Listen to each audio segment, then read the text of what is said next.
clubhouse guys for the Rockies. Back in the coats. You bet. Here's Rafael Furcal. First pitch swinging. And he bounces it up the middle.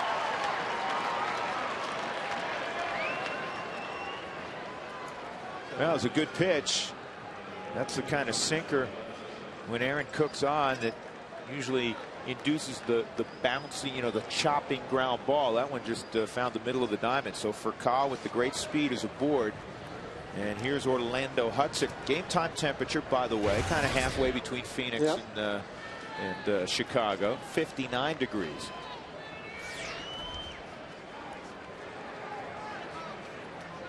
Hudson has great numbers against Cook, a 400 average, 14 for 35. Well, that's what makes these Dodgers so tough, too. I think to the Phillies and Jimmy Rollins and Shane Victorino, two guys that can switch hit. Well, the Dodgers also have the same. You got Furcal and Orlando Hudson before you get to the guy with the dreadlocks, Manny Ramirez. Closer play than probably Furcal thought with Rafael going back standing up. Did you ever get picked off when you were standing up? No, because I always tried to go back feet first, because I felt like if I went back, or diving, excuse me, if I went back feet first and my lead wasn't quite far enough. So you were stepping a dive no matter what. No matter what. Even if the guy tossed it over there, just because I felt like I needed to know where I was at on the field. I wasn't going to let the pitcher dictate how far I got off there. And you got out quickly. I'm watching Furcal right now, and he's kind of wandering out there. You have to be careful if you're a base runner with Aaron Cook, because he's one of those guys, he'll look in, and he'll go before he even starts to go into the stretch. Quick feet. Very quick feet. And that's up high, 2-0.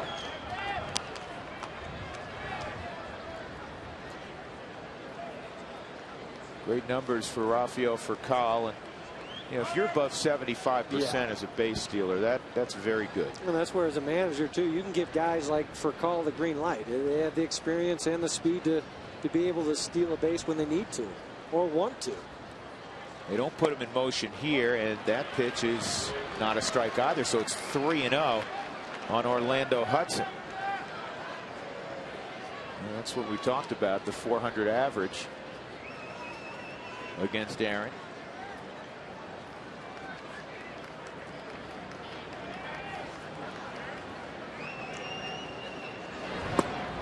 Ball 4 on 4 pitches. Aaron Cook, who rarely walks people, puts Hudson on, and now already a situation in the top of the first. You got Manny Ramirez, who had 2 bombs off of Cook, coming up, 2 on, nobody out. And another guy that's a disciplined hitter, Manny Ramirez.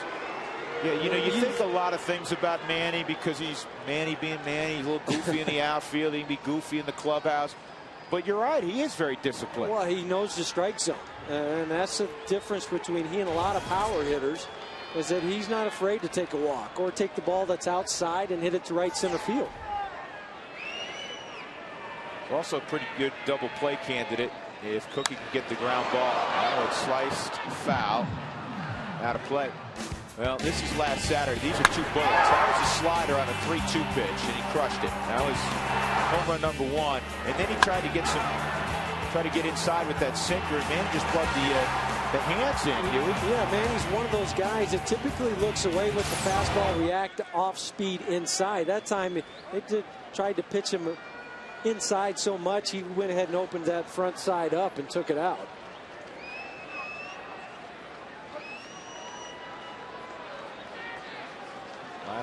Last team that Manny had homered against, the Rockies. He's now homered against every club in baseball. One of 11 active that can make that claim. Here's the 0-1, and that's outside, a sinker at 93. 1 ball, 1 strike. When the Rockies got to LA, Manny was not especially warm at the plate. I mean, he wasn't frigid cold either. He has warmed up not only against the Rockies, but he's continued that trend. Last 6 games, he's hitting .458 with 4 homers. That's pretty good. And a line drive, base hit, right center field. Here's Furcal around third, and the Dodgers have an early 1-0 lead. Hudson will go first to third, and Manny Ramirez now with a 7-game hitting streak. Well, I talked about Manny going ahead and taking a lot of balls to right field, whether it's a fastball away or fastball in from the Hyundai cam. Aaron tries to work the sinker down, but left it about thigh high, right in the middle of the plate. What extension for Manny. I mean, he just drives that ball to right field. Nothing Brad can do but try to get it back in, keep him at first base, and keep the double play in order. And this lineup does not have a soft spot. We talked about that last weekend quite a bit in LA. One of the most impressive young hitters for me, and he's not, he's not super young, but he's still, I think, when you talk about developing hitters in the game, Andre Ethier's in that class, and he can rake. Well, think about this. Now Manny's doing his job. He comes up here all the time with runners in scoring position. That's in there for a strike. Behind home plate, in addition to Chris Iannetta, is Adrian Johnson. Got to have an umpire. You have to. Adrian's the home plate umpire. Randy Marsh, the crew chiefs, at first. Lance Barksdale at second. James Hoy is at third. Rockies will concede a run here in the early going. Looking for two up the middle. Nobody out. Runners at first and third. And that's not going to help. That's a bullet up the middle also. Well, the trend that started the outset of the season for Aaron Cook has continued. He's just not getting it. He's not getting enough sink. There's not enough late movement. No, I mean, you could throw that ball was 94 miles an hour, but it was flat and right down the middle of the plate. And Andre Ethier just took it right back up the middle, just like you're taught as a hitter. I mean, this is two balls now, back-to-back hits, first by Manny and now by Andre Ethier, where he wanted to obviously get it down below the knees, but it's left about thigh high. Bob Apodaca with a meeting far earlier than he wanted to have one tonight with Aaron Cook, an all-star a year ago.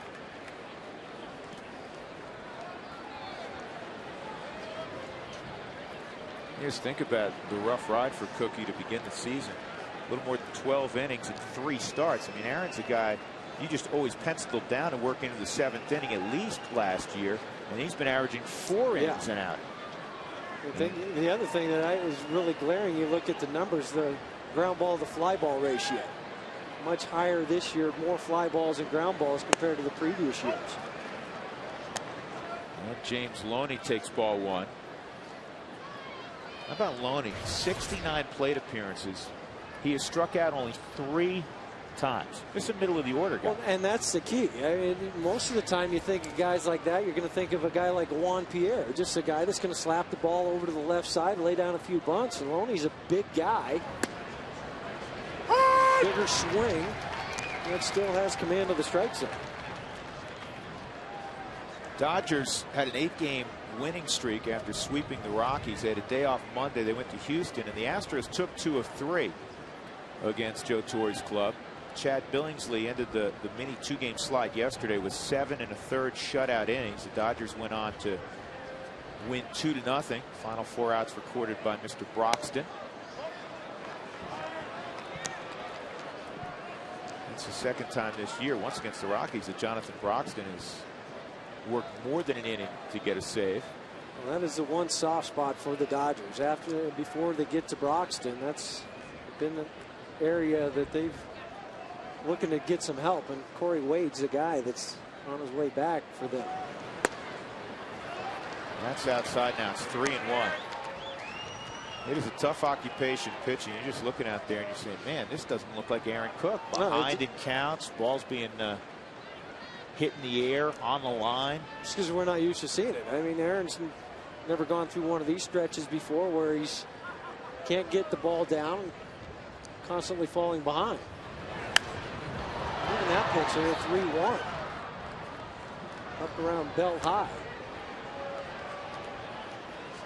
Now Aaron needs a ground ball, hit at somebody in the worst way. This is not a club you want to fall behind.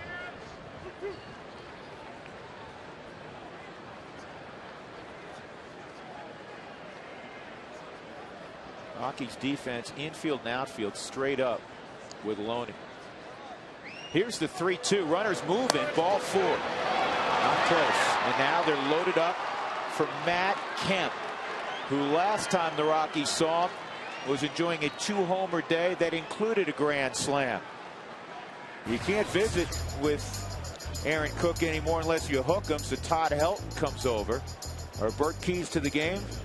What do you got? Well, first, I wanted to try to get an early lead for the Rockies. That hasn't happened. They're falling behind 2-0 right now with nobody out. And you play uphill too many times on that last road trip. And then the Dodgers offense. You got to find a way to slow it down. Even after this inning, give your offense a chance, and then home sweet home. It's nice to be back home, unpack that suitcase, get off the road, and play 6 games here at Coors Field. Kemp, a little tardy with that swing. I don't know if that was like a classic setup swing almost. Yeah, it's like, oh, I'm going to go ahead and make him think that I can't hit that ball inside. Really, he was not committed to that swing at all. Ramirez, Ethier, and Loney on 2 singles and a walk. Back up the middle, grabbed by Cook, still has to play at the plate for 1, and the first safe there. That was a good break. Aaron able to knock that down and get the first out of the inning on a 1-2 force. Well, Aaron's in the proper fielding position, especially for a sinker ball pitcher. You need to be squared up to the plate, able to knock it down, but Kemp, the way he runs, you can't double him up. It's unfortunate Aaron couldn't field that cleanly and make the double play, but at least they got the lead runner. It's the only opportunity to get out of this with the ground ball, double play, and only giving up a couple runs. And a guy at the plate who does not run exceptionally well in Casey Blake. And I'll tell you what, if Aaron can wiggle out of this thing, only giving up 2, it would be job well done. And he's got a chance. Go home with it. Now go to first. And the Rockies will get out of it. Aaron Cook on a 1-2-3 double play. But in the inning, a couple of Dodger runs. So they're off to a fast start at Coors Field.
Dodgers scored 2 against Aaron Cook. It could have been far worse, however. And now the Rockies and Clint Hurdle's club will get their turn. And here's the lineup tonight. It'll try to get after left-handed journeyman Eric Stoltz. It is presented by Southwest Airlines. The switch-hitting rookie Dexter Fowler's up top. Then Ryan Spilborghs, Todd Helton in the 3-hole. He swung the bat pretty well on that road trip. Garrett Atkins 4. Brad Hopp led everybody offensively on the road trip. Troy Tulowitzki, Ian Stewart, Chris Iannetta, and then Aaron Cook. Now let's take a look at the Fidelity scouting report on the 29-year-old who's in the big leagues right now and doing nicely because Hiroki Kuroda went down with an injury in the opening week of the season. Yeah, think about where the Dodgers would be without Stoltz. 2-0 on the season. He has 3 pitches, fastball. Will cut it in a little bit to righties. Average 88 to 90. Change up to a right-hander, curveball to the lefty, and then 5 and fly. After 5 innings, that's all he's really gone in these first 2 starts. 5 innings and 5 1/3. So Joe Torre already has this in his mind that, you know what, that's about as far as he's going to go. I got to make sure my bullpen is mapped out once he's done. He has done a very nice job so far for Joe Torre. You can't find a Dodger that's not doing well. And the fastball's down low to Dexter. One of the interesting things about his season last year when he was up and down was that lefties hit far better than righties against Stoltz. And it's a 2-0 start. Part of the reason I take that changeup away from him. He very rarely will throw it to a left-handed hitter, and that's his second best pitch.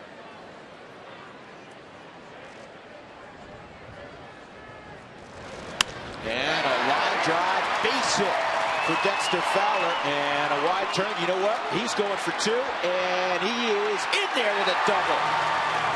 Oh, speed never has a bad day. You want to set a tone, your club's down 2-0.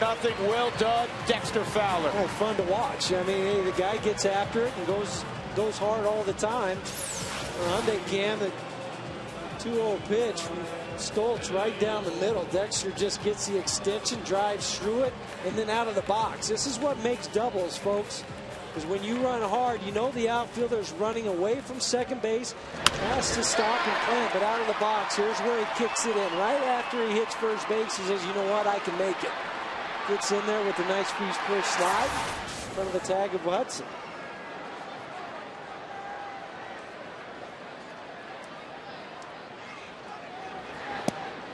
And that's low on Spilborghs. Billy a 4-hit day on Wednesday. 4 singles, tied a career high.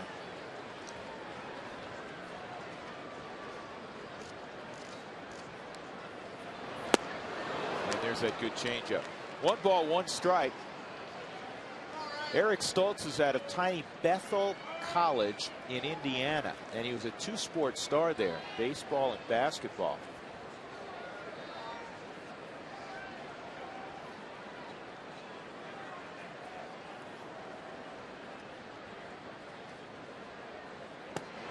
We can get together after the ball game, maybe with Clint Barmas, and they can talk Hoosiers. Hoops Hoosiers, yeah. Yeah. Indiana recruit you? No, Indiana didn't recruit me either. Where'd you go? Indiana State? Where'd you go? Bethel? Okay. Yeah, 15th round pick, though, in 02 for Stoltz. Now he's in the big leagues. You know what? As we've said many, many times, now in every sport, but it's always been the case in baseball. If you can play, they will find you. It's one of the wonderful things about this game. And you know what? The NFL draft coming up this weekend, you're going to see guys drafted out of schools, and you say, where's that school? Wow, that guy went in the 2nd round. How'd he end up there? Outside on Spilborghs, it's 3-1. You know, if I'm Joe Torre, the thing that concerns me about Stoltz is he looks very tentative. He's been staked to a 2-0 lead. It's almost like he's pitching fearful of the ballpark. Yeah, I mean, you can't do that. You got the offense behind you. Go ahead and go after the guy. Ryan's trying to hit the ball to the right side, at least advance Dexter Fowler. And he does it, drives it to right center field. Ethier going back, tagging at second, and moving up is Dexter Fowler. That's a good AB. For Spilborghs, 1 out. Fowler at third. Helton coming up. Let's check the gloves. For the Dodgers, Manny Ramirez got more room to cover than he likes in left field. Kemp will have to help him. Ethier out there as well. Blade for Kyle, Orlando Hudson, James Loney, and the veteran out of Dartmouth, Brad Ausmus. That's another quiet pickup, but a good one for Ned Colletti, the general manager of the LA Dodgers. I wish in many ways it didn't happen, because our old friend Danny Ardoin was sent out because of that. But Brad Ausmus has a very distinguished resume now at the back end of his career. No longer an everyday guy, but perfect guy though for that 2 games a week. Yep.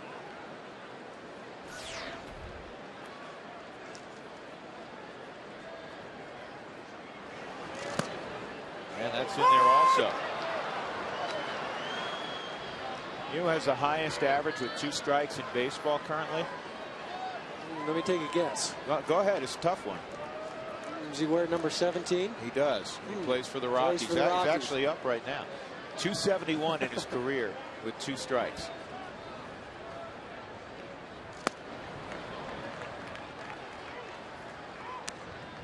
just for that reason, the ability to lay off that pitch. Yep. Most guys would have been swinging at that heading back to the dugout.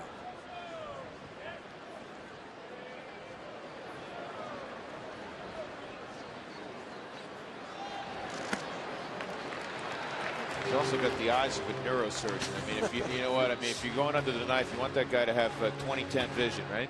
That's right. You don't want the guy with 2200. Right. Which knee?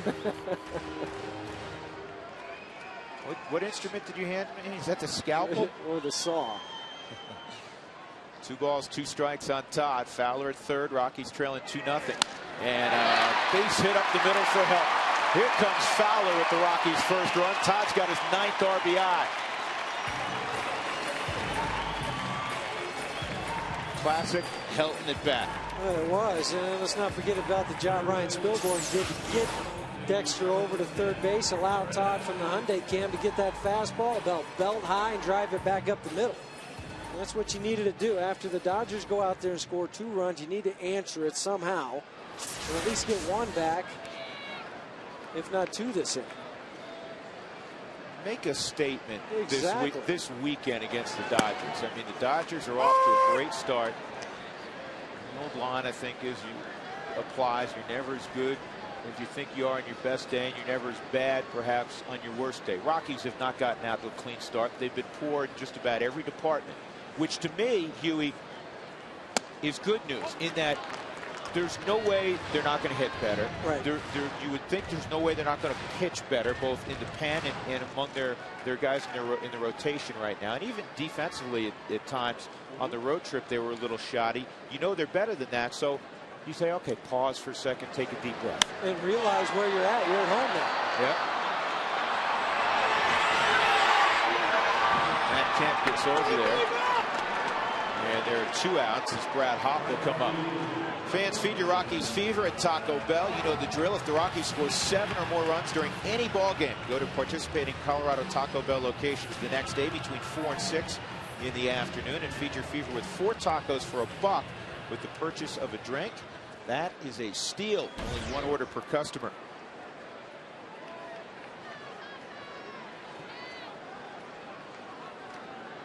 Brad Hopp has had some marvelous days against these Dodgers. 17 career home runs against LA and a .354 lifetime average. There's only 1 player in baseball with a higher average against the Dodgers, and that's Gary Sheffield.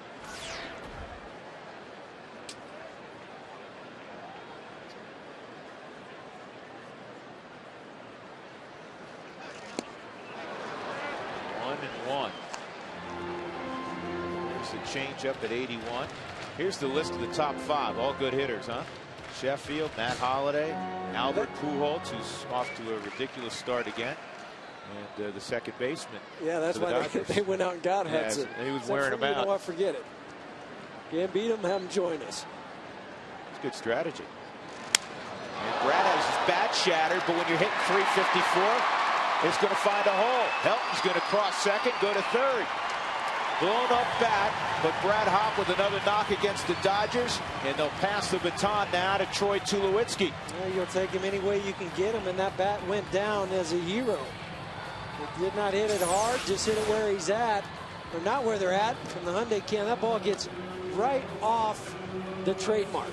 I mean, that's exactly where that ball hit, but notice where Orlando Hudson's playing.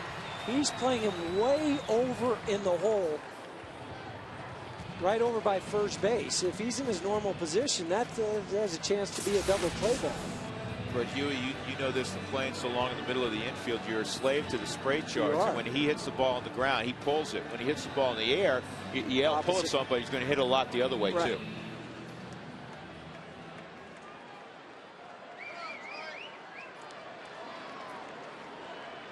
Here's a little note for you. Troy Tulowitzki had a career-high 5-hit game last July at Coors Field against the Dodgers. Eric Stoltz was the starter that day. Stoltz didn't get out of the 4th inning. Rockies had 3 runs against him.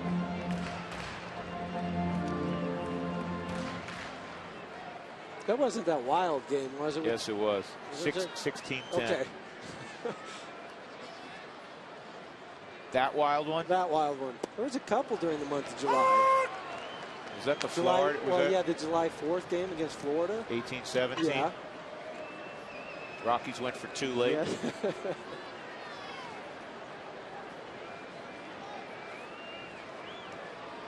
1-1 on Tulowitzki, 2 outs. Dodgers up 2-1.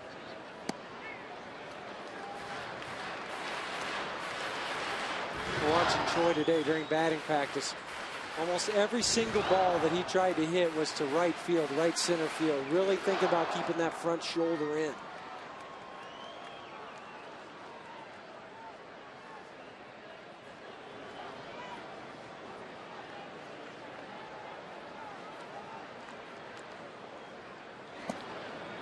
Good eye. Patience to me is always the has to be, Huey, wouldn't you concur, one of the first attributes in getting yourself out of a rough spot? Yes, definitely, because if you're not confident, you're not patient.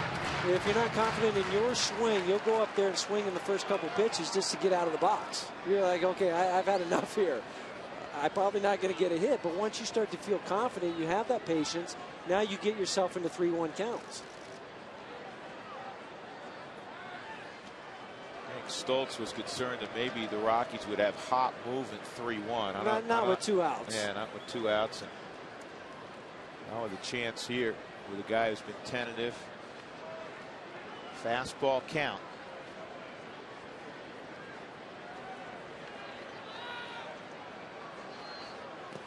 And ball 4. He wouldn't give in and throw the heater, so now they're loaded up for Ian Stewart. And I like this matchup right here. You got a left-handed bat who crushes left-handed pitching, and a left-handed pitcher who doesn't necessarily fare real well against lefties. And that's why it surprises me a little bit the way they pitched to Troy, thinking that, okay, we're going to kind of try to pitch around him, so now we got the lefty-on-lefty matchup. And we've seen what Ian can do to left-handed pitchers before, and that's why Rick Honeycutt's out there.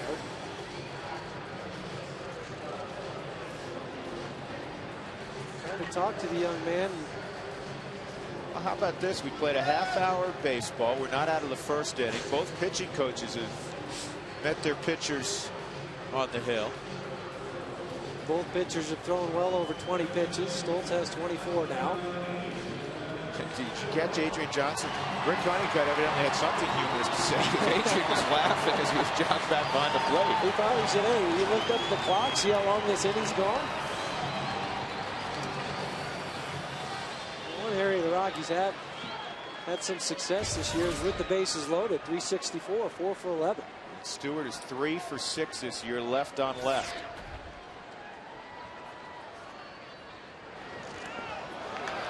Stoltz bounces one up there. Am I misreading this, or does this young man look very, very tentative? No, you're not. You're reading it exactly right on. Doesn't seem like he's pitching with a lot of confidence for a guy that's 2-0.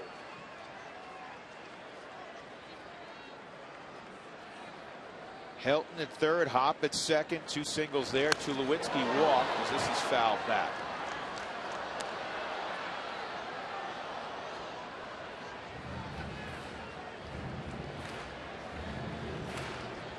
Stewart owns a grand slam, as you see by those numbers. Last year, Stewart hit .370 left on left, which was second best in the big leagues. Actually, it was the best in the big leagues. Let me correct it. Second best was Joe Mauer, tremendous hitting catcher of the Minnesota Twins. He hit .362. So Stewart led all of baseball. He didn't have as many at bats, obviously, as Mauer did, but he had enough that it's not a fluke.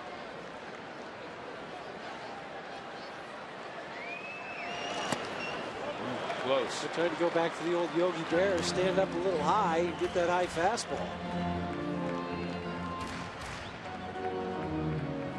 It's just all to try to change the arm angle and the eye slot of Ian. For them to try to work away with that slider, baby curveball. Something down and away. Well, he got him, tied him up at knots with a high fastball. So Stewart goes down. The Rockies do get a run back. They leave him loaded in the first. 2-1.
The bottom half of the first, top of the second inning.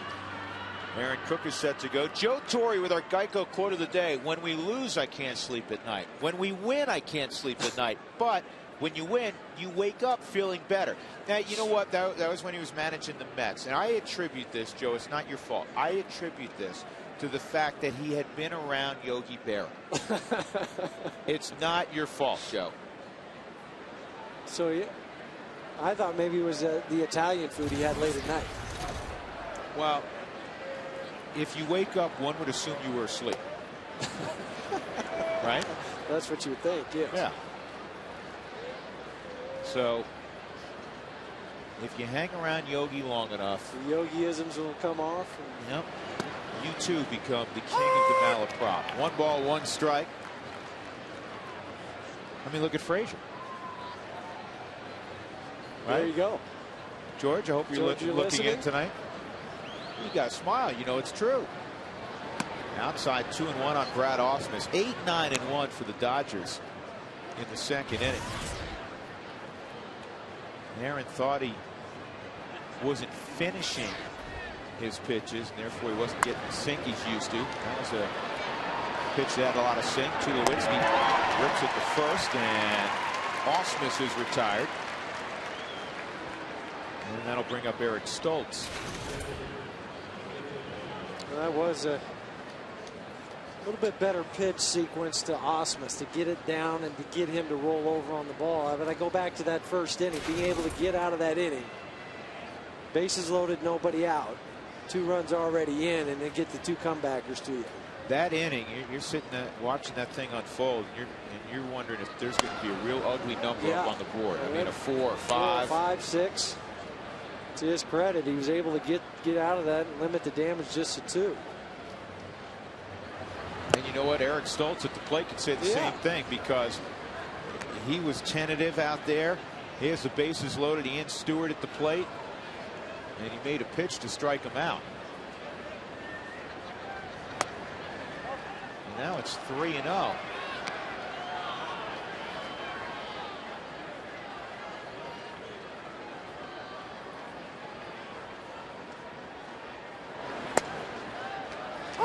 Inside corner.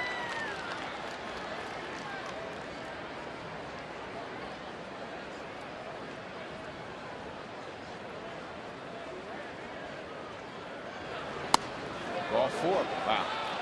That again, to belabor the point, so unlike Aaron Cook. He's walked 3 now, including the pitcher.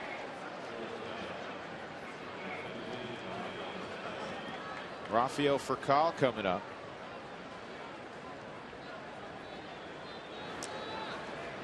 The thing about it, too, I think what's frustrating for Aaron and Bob Apodaca, it's not just he's missing in one location. He's missing up, he's missing down, missing away. You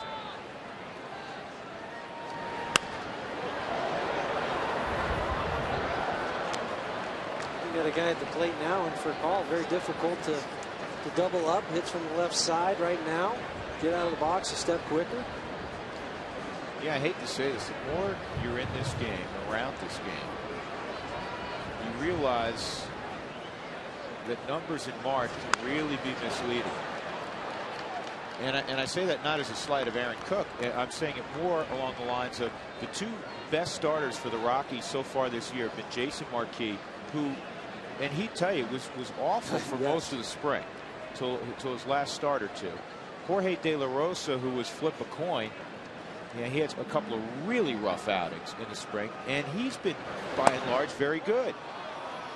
And he had an outstanding outing on Wednesday in Phoenix. Unfortunately, Dan Herron was a smidgen better as the Rockies fell 2-0. Well, those two guys were probably the biggest question marks at the back end of the rotation. What's going to happen with them? Yeah, and Cook and Jimenez cruised through, solid marches. Jimenez had one rough outing, chance for two, and Stoltz gets back. And yet they've come out of the gate in a rough spot, if you will. But that goes back to the point you made back in the first inning, though, and that things aren't that bad for the Rockies. Yeah, they're 5 games back, but still, once these guys get it straightened out, get it settled down, Aaron's going to go out there, and you have rough stretches throughout the season. Unfortunately, he's just having his coming out of the gate. 2 outs, Helton playing behind Stoltz. A little more room to operate with Orlando Hudson at the plate. Big swing and a miss. Hudson hitting .542 so far this year at Dodger Stadium, where LA is 6-0. Out on the road, they're .500 at 5-5, and he's hitting just .293 on the road. Just.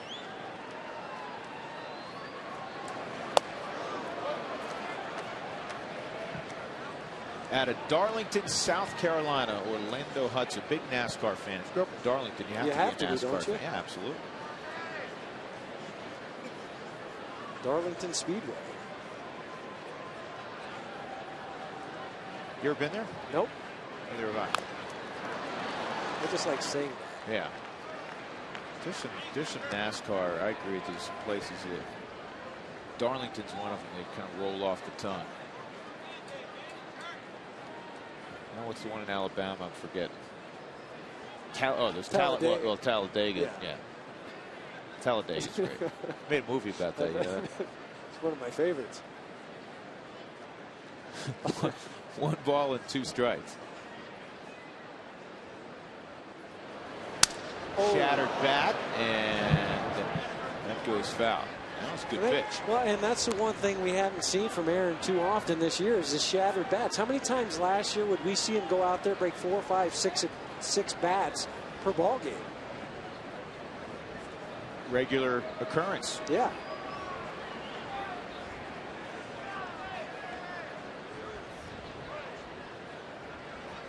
See Aaron continuing to blow on his hand. The temperature at the start of the ball game was 59 degrees. There's a wind blowing with probably a little bit of bite in it. I'm not suggesting it's Midwestern cold, but that's Chicago cold. Yeah. Like a week or so ago. Center field, pretty well struck. Fowler has all kinds of room there. So there's a walk to the pitcher, nothing else across. We'll go to the bottom of the 2nd inning. The Dodgers 2 and the Rockies 1.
Each night, FSN Rocky Mountain's team of experts break down the keys to the game. Plus, check out 303's music video as the Boulder Band shows their love for the Rockies. Click the video tab for even more Rockies video from pro tips to mic'd up coaches. That's FSNinsider.com. Drew Goodman, Jeff Hewson, and Alana Rizzo from the ballpark tonight. Bottom of the second inning. LA leading 2-1. Chris Iannetta out of the 8-hole, and Aaron Cook. Iannetta with a couple of hits this year. That was a good swing. Home runs. He has, excuse me, 2 of his 3 hits are home runs. Ended an 0 for 19 slide with a home run a few days ago. See, here's a perfect example of a guy you know is going to hit. And he got off to a slow start. And it just kind of snowballs, and you start worrying about your mechanics. You miss first pitches like he just did. You foul it straight back. Like that. If the wind doesn't grab that, it may. How about Manny? Manny tracked that down. I don't think there's a way in the world if that's caught that Manny's going to be the one doing the glove work. No, it's going to be Matt Kemp. And that's the guy that you think is going to have to go from center field all the way to left center. Wind knocked this down? Yeah, it did a little bit. It might have got in just a little bit towards the label, but when that ball was first hit, it looked like he had a chance to, if not go out, at least to get into the gap. But Manny, the way he had to slow down at the end, that tells you that the wind held it up just enough that he was able to get underneath it. Aaron Cook rips at the first fastball. Manny went a long way for that ball. He may be done the rest of the night. Yeah. Let me take a little oxygen in between innings. You heard that line he had to Joe Torre. It's worth repeating. Last week when he dropped the fly ball by Brad Hawk, after the inning was over, he came back to the dugout. And he's first guy he sees is Joe Torre. He goes, "Man, there goes my Gold Glove again." You know, if you have 500 plus home runs, you probably get off a line like that and not have the manager be too hot at you. All Joe cares about is he going to drive in more than he lets in. Your son, Kyle, is a defenseman in hockey. It's all about plus minus. That's right. Manny's more on the plus side. He had 2 home runs that day. I still think he ended up even. Strike 3 on Aaron Cook.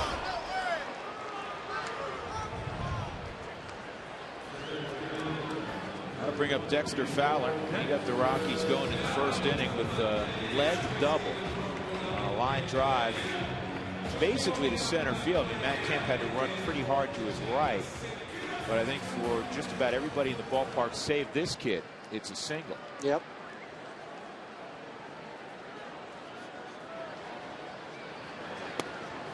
Change up. He just really embraced the leadoff role. And he's gotten the chance to get out there, and he's run with it so far. Pop to center field. Ethier. Well, that was a tough play. There is some wind up there. So Ethier had to make that grab about knee high. A 1-2-3 second for Stoltz. Manny will lead it off 2-1 LA.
Manny Ramirez, Andre Ethier, and James Loney to face Aaron Cook in the third.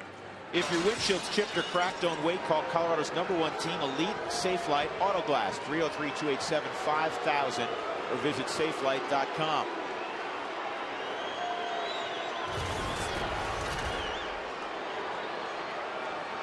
Crowd booing Manny, and I think that's the ultimate compliment when you're on the road and you get booed.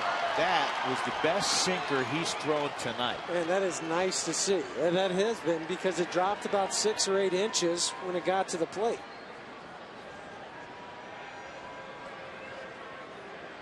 Manny, an RBI single to right center his first time.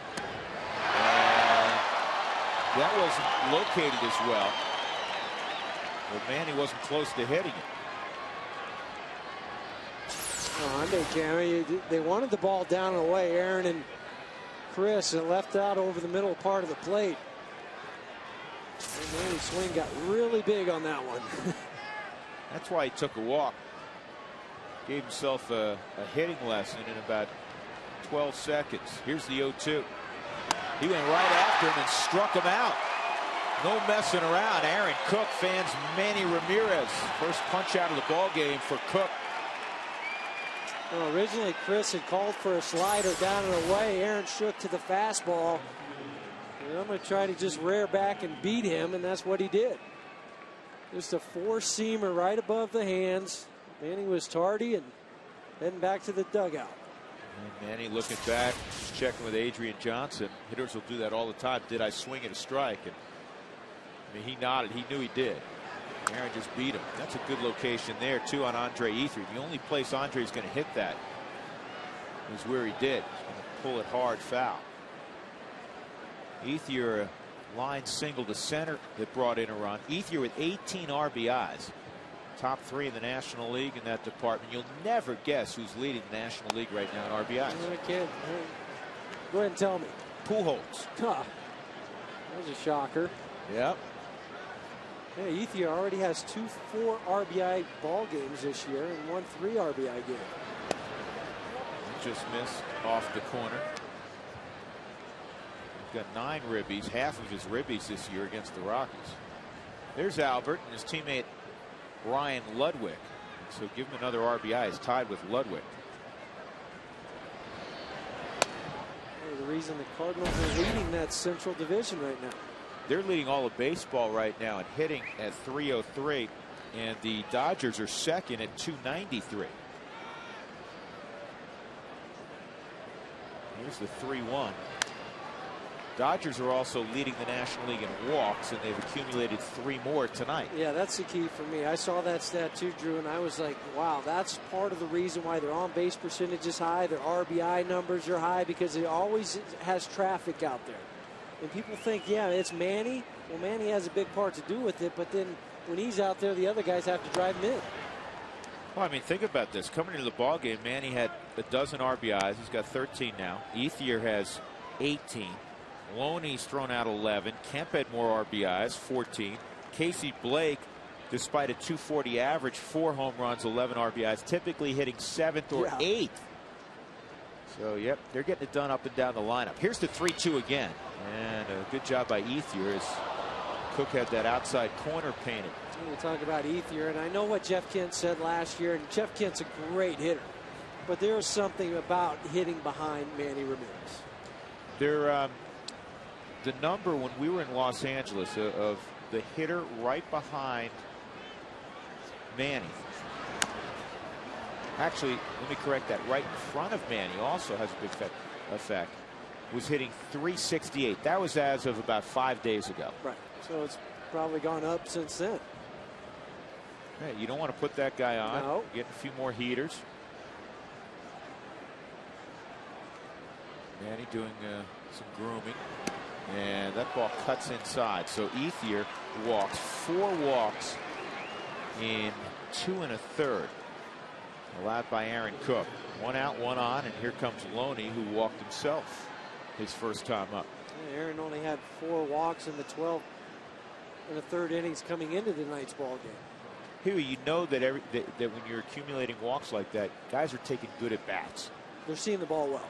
It's coming out of his hand straighter. You're picking it up earlier, whatever it is.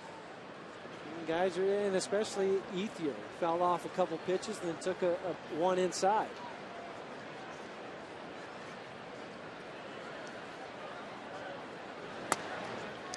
James Loney's from the Houston suburb of Missouri City. And when he was in high school, his team won the mythical national championship.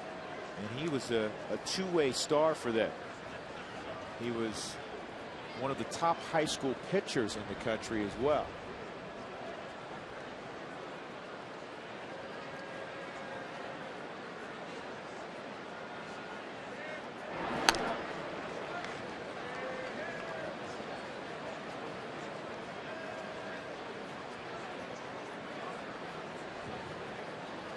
When Loney was called to the big leagues for the first time a couple of years ago, he was hitting 380 in AAA. He has another season in the minor leagues where he hit above 370. And that's why. Loney with a base hit. Ethier to second. That'll bring up Matt Kemp. And we send it down to Alana Rizzo with tonight's Mike Shaw auto update. A little bit more on Matt Kemp. His 14-game hitting streak was snapped on Wednesday in a 6-5 loss to Houston, but he's had a tremendous start to 2009. He credits that success to the extra time that he's been spending in the indoor batting cage. So it doesn't need to be anything extraordinary, just 5 to 10 minutes to get that consistency. He takes it from the indoor batting cage to batting practice, and then it translates to the game for Matt Kemp. He said it's all about consistency, and it's really all about watching his teammates. He sees Manny Ramirez hitting off the tee quite a bit, also getting extra time in the cage, and it certainly helped Manny being Manny. Drew. All right, Alana, thanks very much. I can't think of a good hitter in baseball that doesn't use the tee. Last year, the Rockies hitting coach Alan Cockrell. Alan's now up with the Seattle Mariners as their hitting coach. During the All-Star festivities at Yankee Stadium, he watched Alex Rodriguez and Albert Pujols almost go through identical routines to get themselves ready for BP, and it involved a ton of tee work, moving the tee around, in and out, up and down, and working the hands inside the baseball. And lo and behold, not that that's the only key to success, but lo and behold, here are the two of the very, very best, two Hall of Famers. Well, and that's because you're training your swing so you don't even have to think about it. It becomes a natural process when you get out there during batting practice. You already know what your swing's like. So you go hit off the tee. You have to do everything mechanically correct to get to that point, and then you carry it over to batting practice. And on Kemp, 2-1. But to go back just for a second, but that's where a lot of people, I think about Manny Ramirez and think, well, it's just a natural thing. No, the work that he has to go in just to prepare to hit. And now a guy like Matt Kemp understands the same thing. That I've got to put more time and effort. I've got great tools, but I've got to put more effort into this. 3-1. I think typically your great ones have a great work ethic also. That's not to say that the guys that are marginal at this level don't work hard. You got to have some gifts as well. But don't be befooled by Manny's demeanor in the dugout or when you see him out in left field. He puts in a lot of time. Right now, Aaron Cook needs to find a way to get Matt Kemp 3 balls and a strike with 1 out and 2 on. That is in the air down the right field line, and it's going to drift into the crowd. Foul. This is so unlike Aaron Cook. 56 pitches with 1 out in the 3rd inning. I mean, we've seen Aaron Cook in the 6th inning with 56 pitches. Yeah, 31 strikes, 25 balls. Interesting to see what Joe Torre does here. Last time a 3-1, 3-2 count, he started Manny Ramirez out at second base. I think he does the same thing with Ethier and Loney. If I'm Ian Stewart, I'm making sure that I keep Ethier close to second base. Don't let him get a running lead. See, possibly a strikeout, throw him out. See, I don't think they are going. I don't think it's necessary. Throw him out and miss, throw to second behind the runner, and they get him at second. James Loney cut down by Chris Iannetta, who put it right on the bag. He has thrown exceptionally well here in the first couple of weeks of the season. A strike him out, throw him out.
Moving, Chris Iannetta threw behind and cuts down James Loney. He has cut down 6 of 10 would-be base stealers. Just a perfect throw right on the money. Ian Stewart actually had to wait for James Loney to get there before he could apply the tag. Ryan Spilborghs will lead it off in the Rockies' half of the 3rd inning. 2-1 ball game. All 3 runs scored in the 1st inning. Spilborghs hit a drive to deep right to move Fowler from 2nd to 3rd in his first plate appearance.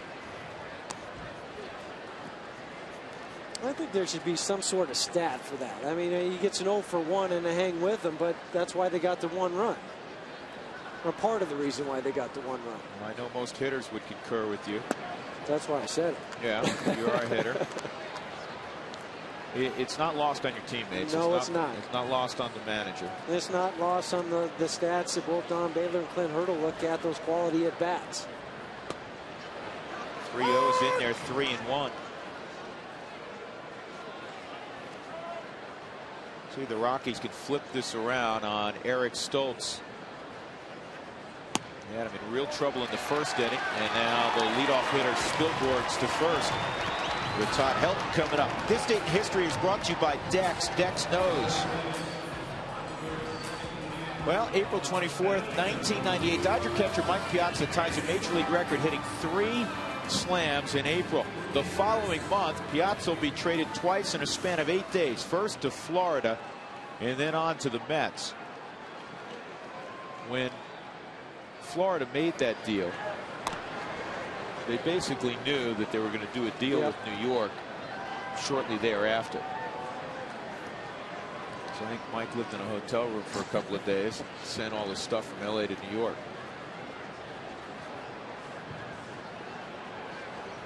Helton, RBI single his first time up. Seeing the ball well. Late on that trip, Huey, you were checking in from home. Todd was swinging the bat as we saw him swing it through most of March. There was bat speed again. There was identification of pitches. And I just look at that home run he hit in Arizona. That ball was up by his neck. He was able to turn on it and just powder it out to left field or to right field. There's going to be another hit for Todd Helton. Spilborghs will stop at 2nd base. Helton's 2 for 2. Runners at 1st and 2nd. Nobody out for Garrett Atkins.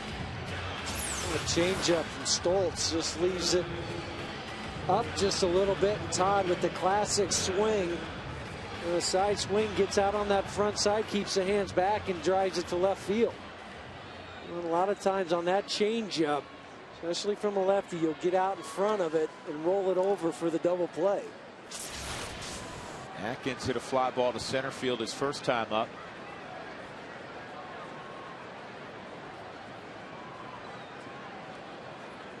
And a base hit to left. Around third, Spilborg's coming home with the tying run. A walk and 2 singles, and we're all even at 2.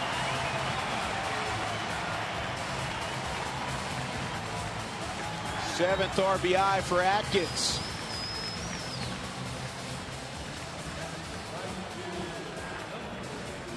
Able to keep his hands on. Task inside. Cam just pulls it down the left field line. Of course, Manny plays very, very deep. Not able to throw out Ryan. Just throw the ball back into third.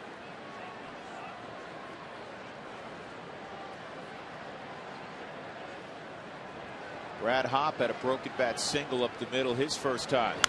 And this ball is pulled to first. Loney gets one there. The throw to Stoltz. Out!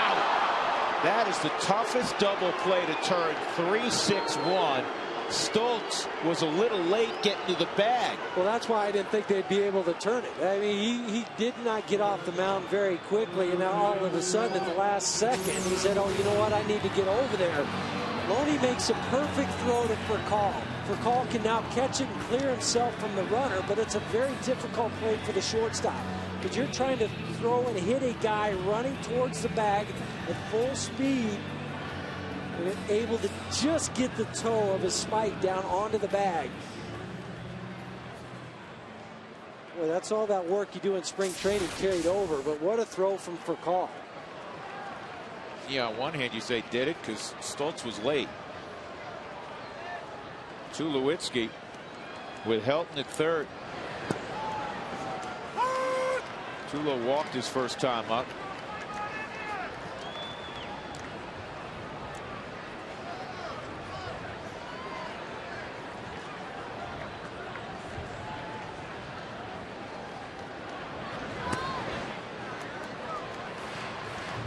Rockies got a run in the first, then had the bases loaded with 2 outs. Ian Stewart struck out on a 2-2 pitch.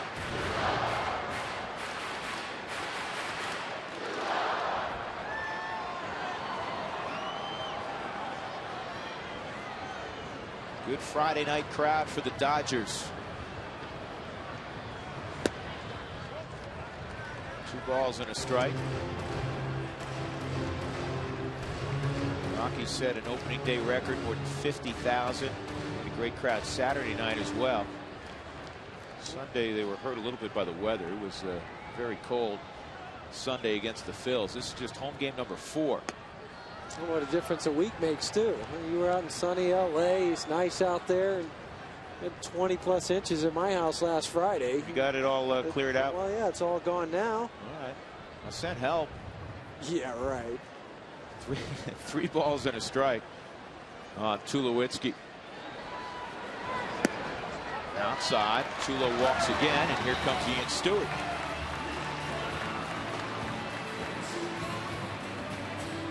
See if we can get a different result from Ian this time, because Eric Stoltz and Brad Ausmus pitched Troy Tulowitzki like he was Babe Ruth both times. So Torrey just giving the signs to Ausmus where they're going to throw the baseball if something happens and the Rockies decide to do something with 2 outs.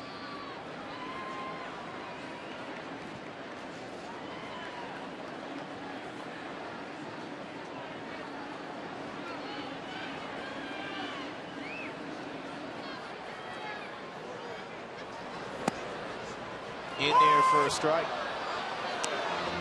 Stewart thought it was low. I'm guessing by how he walked away for a moment. Adrian Johnson paused for a second and said, yeah, I like it.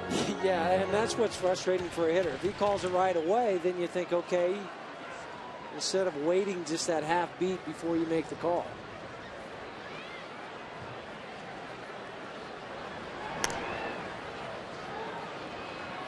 If you're thinking with the Rockies in a 2-2 game, send Tulowitzki first and third. Jeff, I don't like that play because then you take that hole away on the right side. Delayed steal with a 0-2 or 1-2 count possibly. That's when you see managers do it, especially with the left-handed hitter.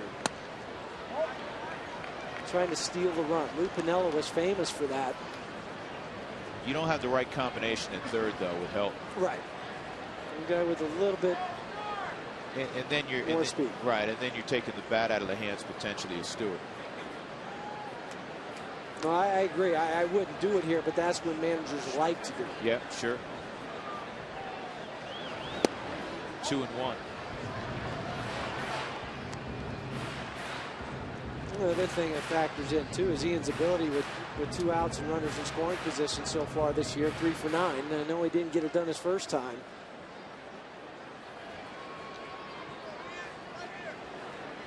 We'll look for him to get it done this time.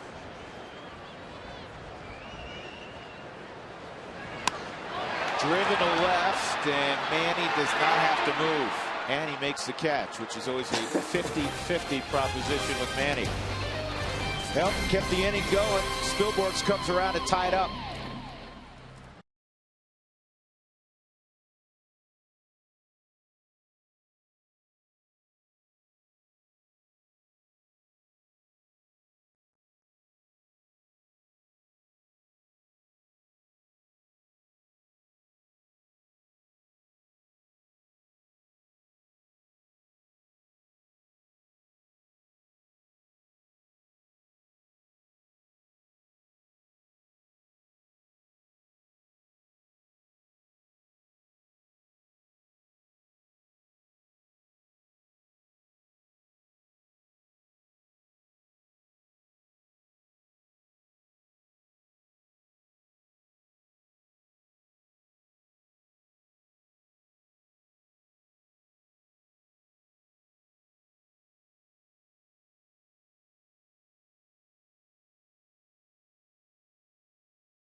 Aflac trivia question 2-2 as we head to the top of the fourth. Aflac trivia question time. The question is, 3 players have already hit for the cycle this season: Orlando Hudson, Ian Kinsler, and Jason Kubel. Now, how many players, what is the MLB record for most cycles hit in a single season? What is the ML record for most cycles hit in a single season, guys? Orlando, that's a great question, and it leads us to something we answer annually, Huey, and that is, here's part 2 of your trivia question, right? Okay. More no-hitters or more cycles in the history of baseball? You know, I know the answer to that one, so I will hold on until the fans at home have an opportunity. Do you know what? I know the answer to it every year, and every year I forget and ask it again. So is it a rhetorical question, or do you actually know the answer? I'm losing my marbles. Here are the guys that have produced cycles this year. 6 for 6. That's a good month for a lot of guys. Yeah, Ian Kinsler had the distinction of having that 6 for 6 ball game, and as Alana talked about the cycle, and then later on that week he went 0 for 6 in a game. Hey, he's still hitting 500. He's a pretty good player. Here's the 1-1 fouled off by Blake, and it's 1-2 on the 7-hole hitter tonight for the Dodgers. How about Ian Kinsler and Dustin Pedroia being on the same team at Arizona State? Pedroia got the starting job at second base, so Kinsler transferred and went to Missouri. He went to Missouri.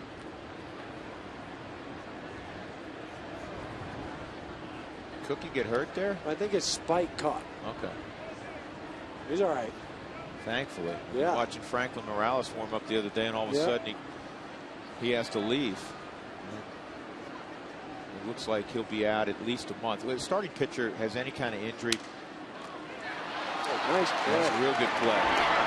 It seems like it is minimum to me usually 6 weeks. Well, that's because they're 2 weeks usually without throwing. Then they got to go back and do the throwing program again, get back up onto the hill. Speaking of that, did you see Brandon Webb was shut down again today? He threw a side, and then he went out to go get loose again today. He's shut down again for the Diamondbacks. Yeah. You know what? With injuries like that honestly don't require surgery, you need a long period of rest. Yep. And Webb has been injury-free in his career, a tremendous career thus far. And that's a huge, huge blow to Arizona.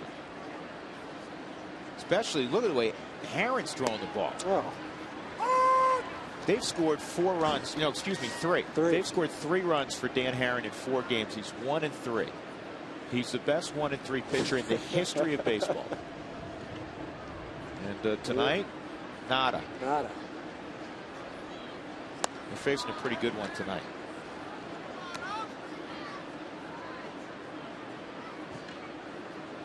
That's Lincecum, isn't it, tonight?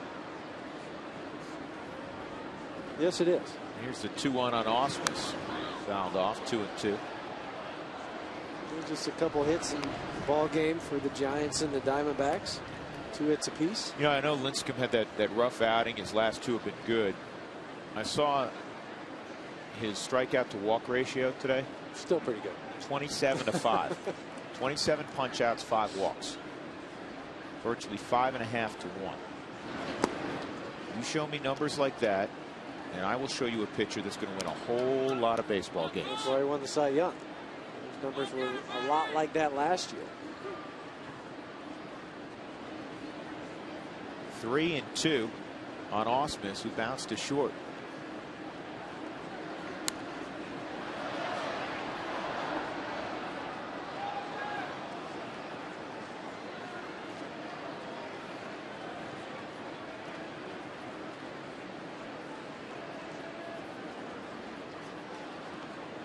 Brad, the son of a professor.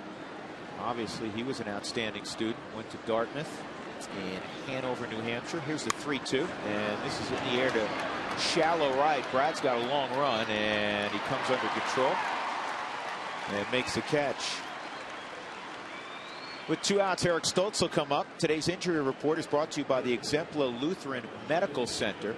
Franklin Morales on the DL. Taylor Buckholtz was transferred to the 60-day disabled list. And the Rockies have brought up Matt Daly. Well, good news on both those guys. Franklin's arm's feeling much better, talking to Keith Duggar today. And Taylor was able to throw some, and his arm's getting better.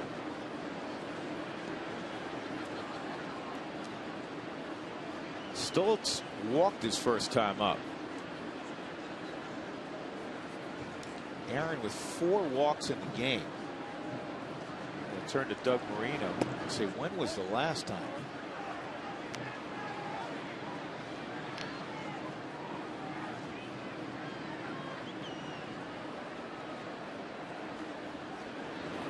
And 3-0. With 2 outs in the pitcher. Now, this is the stuff that drives managers, pitching coaches, and fans crazy.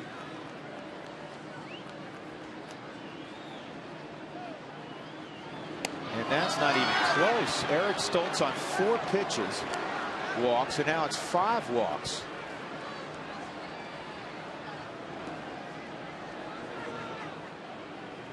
It looked like he's just trying to guide it up there. That one especially. He's just trying to get it over there, falling behind 3-0. A little bit of a pause while they have to go get the jacket for Stoltz to bring it out.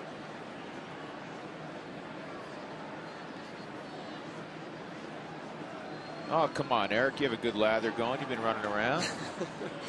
Used to be it was automatic. Right. Pitcher, it could be 98 degrees in St. Louis in July, and they bring the jacket out. And then they'd only cover their arm and then, you know, button it around their waist. The other side would be flapping. And at least this time he does have to zip it up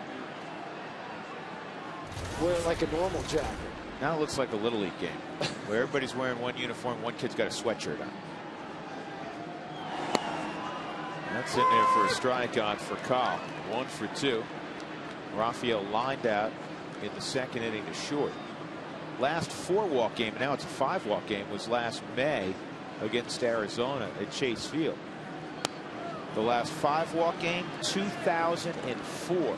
And that was still early in Cookie's career when he would battle some control issues.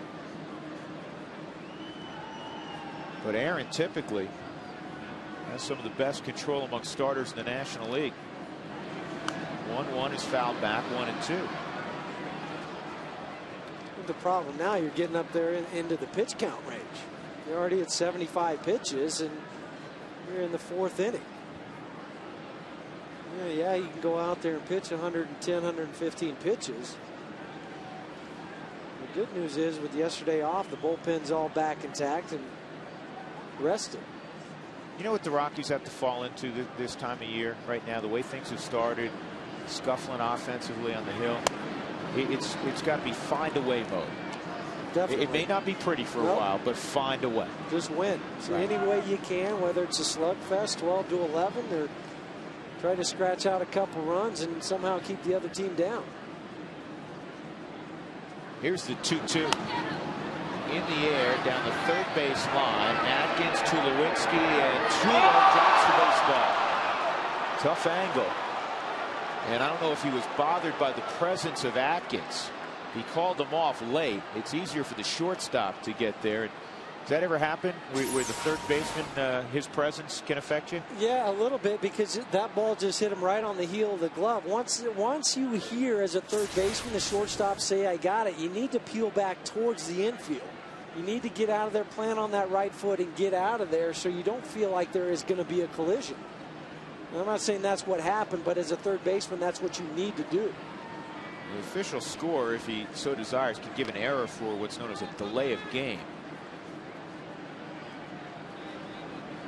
It is in foul territory and would have ended the inning, but no error given there because it wasn't necessarily routine play. But Troy will tell you that he should make that play 100 times out of 100 times. Yeah, I mean, it's just one of those plays that it just hit off the heel of his glove. He just dropped it. Now it's full on for Cobb. This should be easy for Spilborghs. Ryan has it. There was a walk to Stoltz again. Nothing else across for the Dodgers in their half of the 4th. 2-2 ball game.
Still knotted up here at Coors Field. Time now to answer our Aflac trivia question.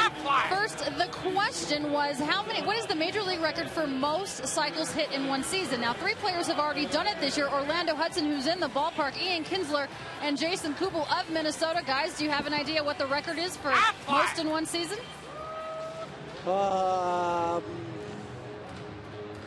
7. Ah, very close, Huey. There is one caveat, though. It's since 1954.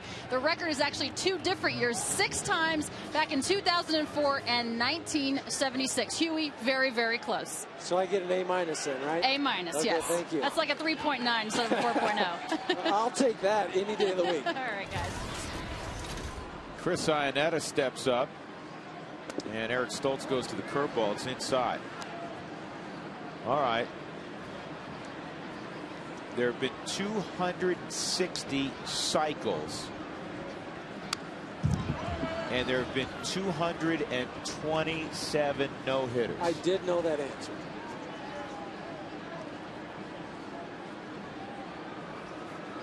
Isn't that wild? 33 more cycles. Orlando Hudson just had one. Huey, did you ever have a cycle at any level? The minor leagues one time. Did you? Yeah. Had a baby. Yeah, it was fun.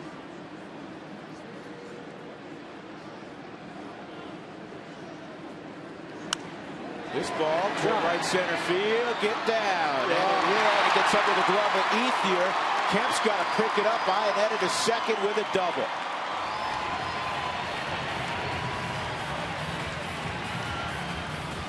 Well, maybe that's the one that'll get the ball rolling for Chris. Wouldn't hit that hard, but hit in the right spot. At this point, you'll take anyone you can get. And Ethier comes in and then just really doesn't break down at all to try to keep that ball from going by. Fortunately, Matt Kemp was there to back him up. So Aaron Cook in a sacrifice situation. Corners shorten up to the grass.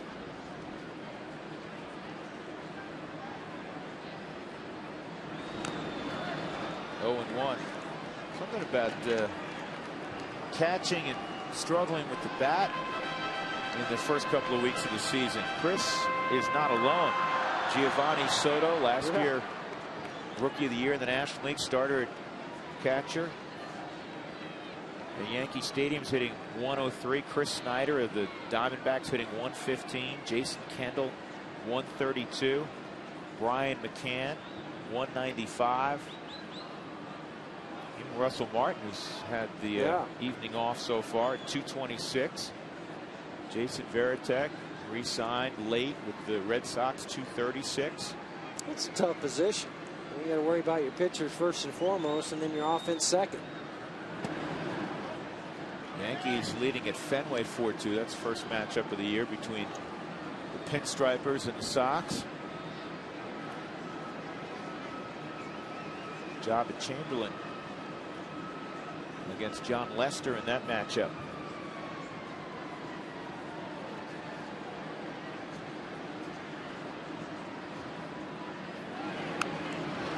That's going to go foul. Too fine a bunt.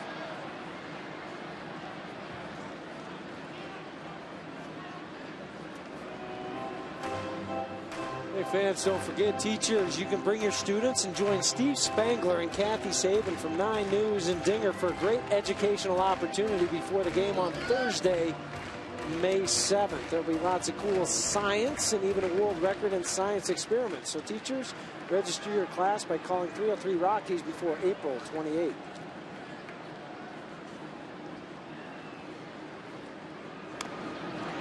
And Cook, who's one of the best in the National League at getting bunts down, fails to get the bunt down in 3 attempts.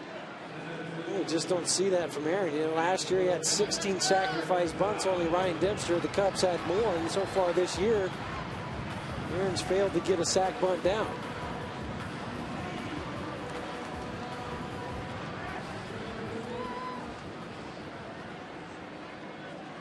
So Dexter Fowler takes his turn. Dexter a double and a run scored in the first, and a pop fly to right field in the second inning.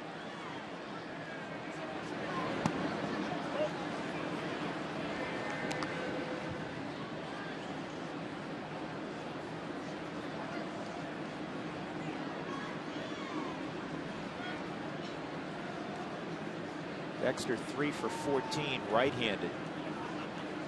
hitting above 300 from the left side of the plate.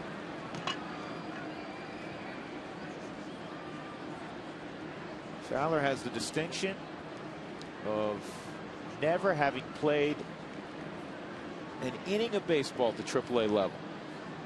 It's big jump, AA all the way to the big leagues. That just shows you how much this young man has grown as a ball player in the last 6 months to a year. Look at how far he's progressed from when we saw him back in September of last year. He is fun to watch. First part of spring training to now. He just brings an energy and an excitement. Every time he steps to the box, you think back to the very first inning, leading off with the double. And going from home to second, that just gets the crowd right into the ball game right now, even before they have time to sit down with their popcorn and their hot dogs. Especially after the top of the first inning was a struggle for the Rockies. That's in there. 2-2.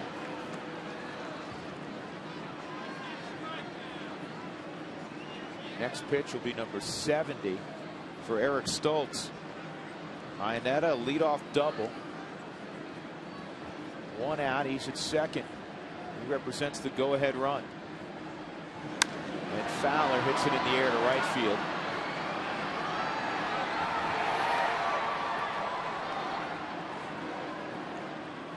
Two outs. Spilborghs will come up. And that's where the inability of Aaron not to get the bunt down to get the runner over to third base. That would have been one of those ones that I'm sure the Rockies would have challenged Ethier out in right field. Yeah, that was, again, he had bad changes. The pitch sequence may change, but that particular ball was plenty far enough to get Chris home. So Spilborghs 0 for 1 and a walk will try to pick off a 2-out RBI.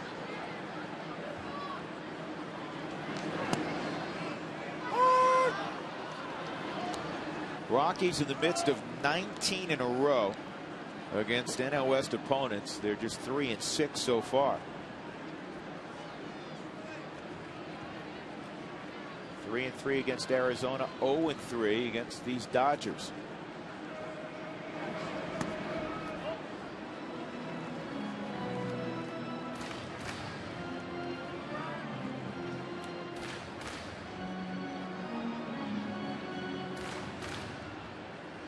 The current Major League schedule, and it's been this way for a while, where you're virtually playing half of your games inside your division. You can't play south of 500 in your division and hope to be in the postseason. Is it over Matt Kemp's head? You bet it is. One hot against the wall. Iannetta scores on a double by Ryan Spilborghs. 3-2 Colorado. For Spilly, yet another double, his 8th of the year.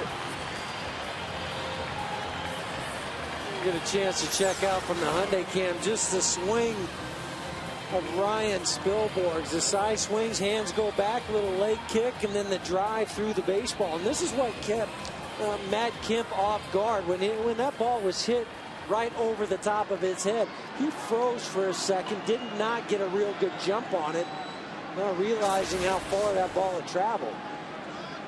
And now Todd Helton, who's 2 for 2 in the game at the plate. Outside. I would not be shocked if Todd doesn't get anything good to hit here. Freddie Sanchez and Spilborghs atop the National League in doubles.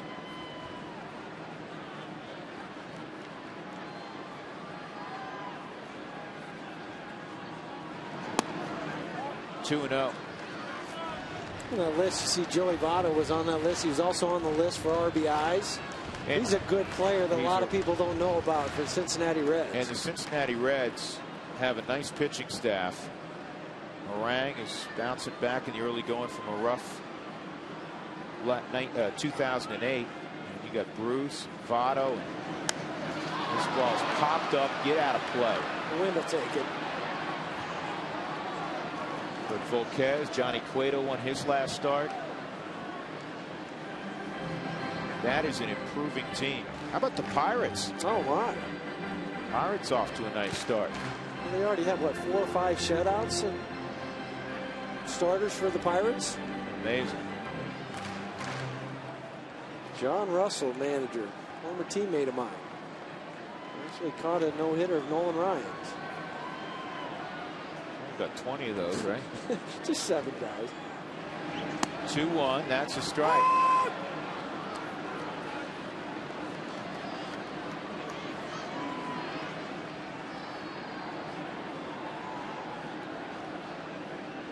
Pirates are playing in San Diego tonight, tied at 1 in the 3rd.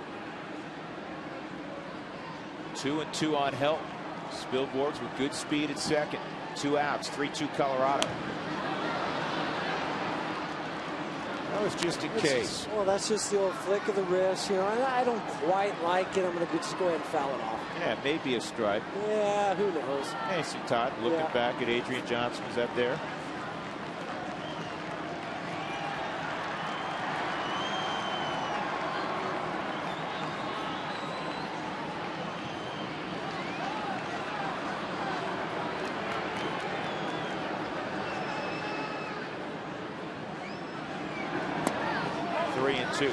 We were obviously in Arizona the last few days. That's your home state. And I was listening to a morning talk show, and Todd Helton's name came up. And this made me feel good because I think so many people go, well, Todd Helton, great player, but Coors Field.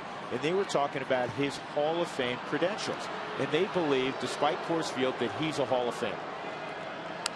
It just shows you the respect that people have for Todd. I mean, when you're a good hitter, you're a good hitter. It doesn't matter where you're hitting. Yeah, the numbers were inflated with the ball here in Coors Field. Whatever people think about Coors Field, it's changed. But it's not the same. It's not the same, and they were pointing out, even though Todd's numbers have been the same the last few years, basically because of the back injury.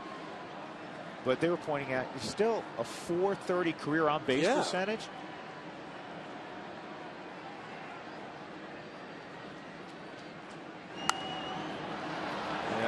With Todd, he's closing in on 2,000 hits. 31, or excuse me, after tonight now, he's just 29 hits shy of 2,000. He's 27 doubles shy of 500. He's over 800 career extra base hits, over 1,000 walks, over 1,100 RBIs. That's why he gets the respect that he does. 320 plus career average. And he walks here. That was a classic get back. Foul a couple pitches off. I don't like those. Take it. Finally works himself into a walk. And that's going to help expedite the departure of Stoltz and get the Rockies into that Dodger bullpen, which is terrific if you hand it to Jonathan Broxton. But I don't think Joe Torre wants Broxton to throw like 5 innings. Well, no, especially after throwing 30 pitches last night. That's Troncoso warming up. And this is the one area that they have had their struggles. Troncoso out and having to get him loose. Stoltz 82 pitches now, 44 strikes, 38 balls. Buying a little time is Rick Honeycutt. And Broxton, I mean, if he's available tonight, I would be shocked that it's more than 1, maybe 2 outs. But Joe Torre's already had to use him a couple different times, and you mentioned it earlier in the broadcast, coming into the 8th inning, getting 4 or 5 out saves. So Garrett Atkins with Helton at first, Spilborghs at second, an RBI single to left last inning for Garrett.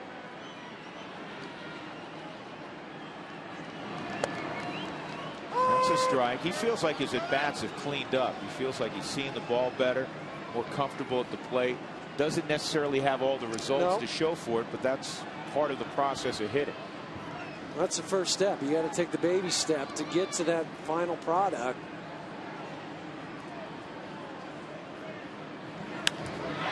In the air to Manny in left field. The crowd trying to jinx Manny. And he's able to make the catch in the inning. Chris Iannetta leadoff double. Spilborghs would double him home. 3-2 Rockies.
by your Colorado Hyundai dealers. Buy any new Hyundai and get up to $5,500 in savings. America's best warranty and Hyundai Assurance Plus. By Geico, 15 minutes could save you 15% or more on car insurance. Visit us at geico.com or call 1-800-947-AUTO. By Comcast Digital Home Phone Service. Warm up to unlimited local and long distance. Call 1-800-COMCAST. And by Tough Shed. Tough Shed, built to last. Call 1-800-BUY-TOUGH. Drew Goodman, Jeff Houston, Alana Rizzo from Coors Field. Rockies a 6-game homestand. Padres will be in Monday. And Colorado leading 3-2. Orlando Hudson takes ball 1. A walk and a run scored in the first and a fly ball to center field in the second.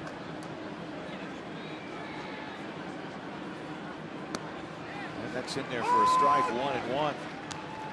It's been an atypical Aaron Cook outing thus far. He has walked 5, the most he's walked in a game since 2004.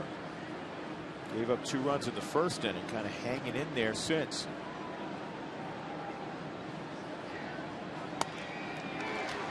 And Orlando Hudson was tardy with that swing. And it's 1 ball and 2 strikes. A couple times tonight, the Dodger hitters have not taken very good swings at Aaron Cook's fastball. And Manny Ramirez, one of them, in a strikeout last inning. This is in the air to center field. Long run for Fowler, and he's going to have to play it on a hop. It's the 5th hit for the Dodgers.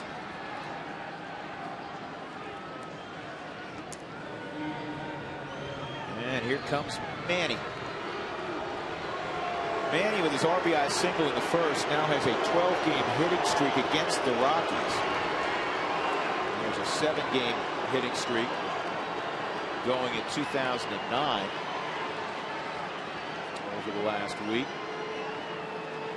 I attribute a lot of that to the time he missed in spring training.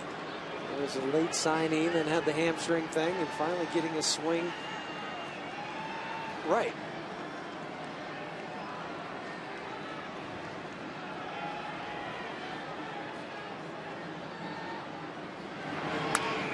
And a base hit to right. Hudson around second out of respect for Brad Hopp's arm. Stops there. So the first 2 have reached, and Andre Ethier coming up.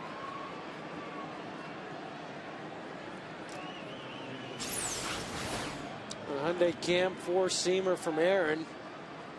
Not a whole lot of action on that baseball. Manny, mentioned it earlier, just loves to take that fastball to the right side. That's twice now he's been able to do that. RBI back in the first inning, this time just a single.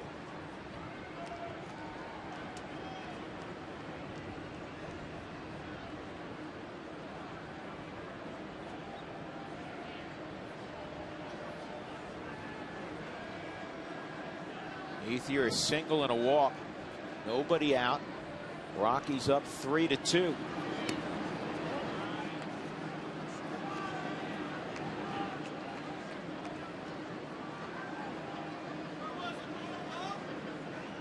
Some guys starting to stretch down in the Rockies pen. Even if Aaron can get through this inning, depending on how many more pitches it takes him. It's just been a grind for Aaron. Yeah, he may not come out for the 6th inning. He's at 86 pitches now, and it's 2-0. We talked about the pitch count just a second ago, Drew. 86 pitches, 47 strikes, 39 balls. But even those 86 pitches, a lot of them he's had to labor and work, and nothing's been clean, nothing's been easy.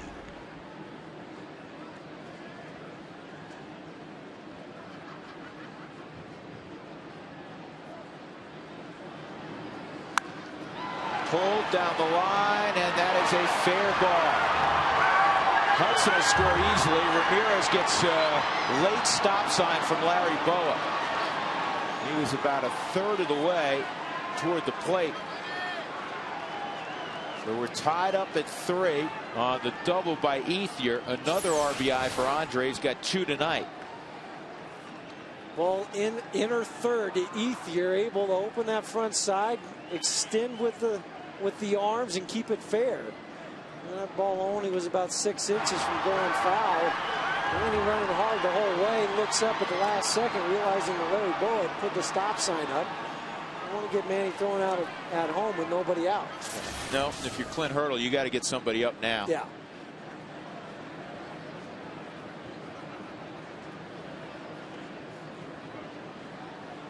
Matt Daly got the call. And if and when he comes in, it'll be his big league debut.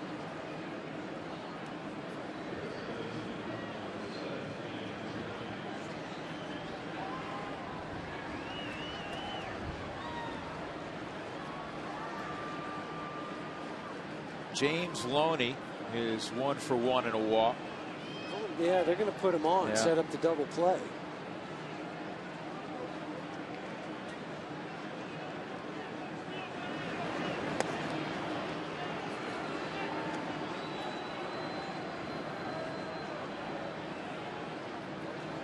Matt Kemp will be next.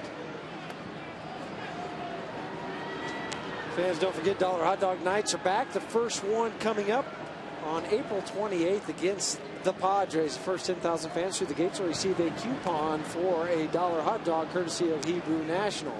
Get tickets to this game or any Rockies game at any Rockies ticket outlet or by calling 1-800-388-ROCK or online at ColoradoRockies.com.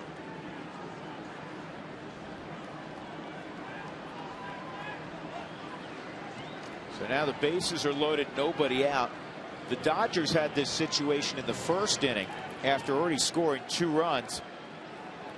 Matt Kemp hit a comebacker that Aaron Cook got a force out at the plate, and then the next hitter, Casey Blake, hit another comebacker, and the Rockies converted that into a 1-2-3 double play.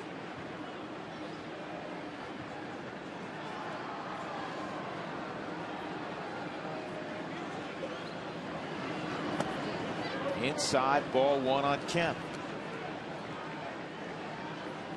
Kemp had a 14-game hitting streak out of the gate this year. It's the best run to begin a season since James Loney last year had a 15-game hitting streak. Broke it and they came back the next game, got a pinch hit. 2-0. Do you think it's a situation now with the line drives and the lack of consistent sink that Aaron's getting that he's nibbling more than he has? Yeah, well, he's just not trusting his stuff and doesn't feel like, you know what, if I throw it right down the middle, it's going to have the sink on it that I need.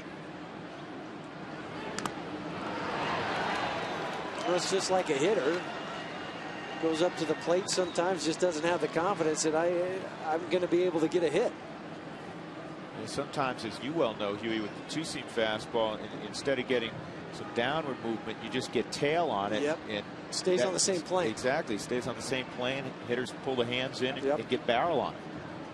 So then you try to create more, do more, work to the outside part, inside part of the plate, and start to nibble a little bit. Rockies back up the middle, and that was a good pitch right there. A few we've seen from Aaron tonight with the late movement on it.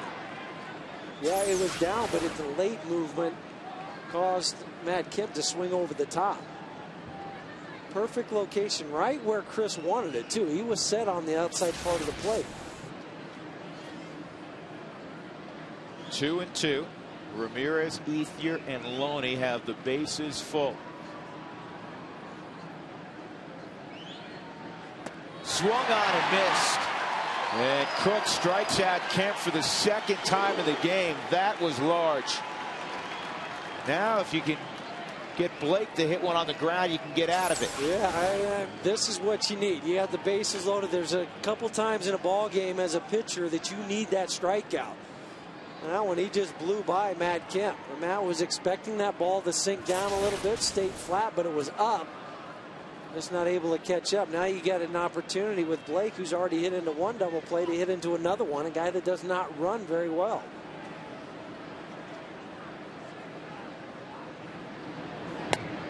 That's a strike. How about this stat, Huey? And it's the second time this year we've seen something like this. With 1 out in the 5th inning, Aaron Cook has just 3 ground ball outs. Unbelievable. Coming into the ball game, 20 ground ball outs to 30 fly ball outs has kind of continued tonight.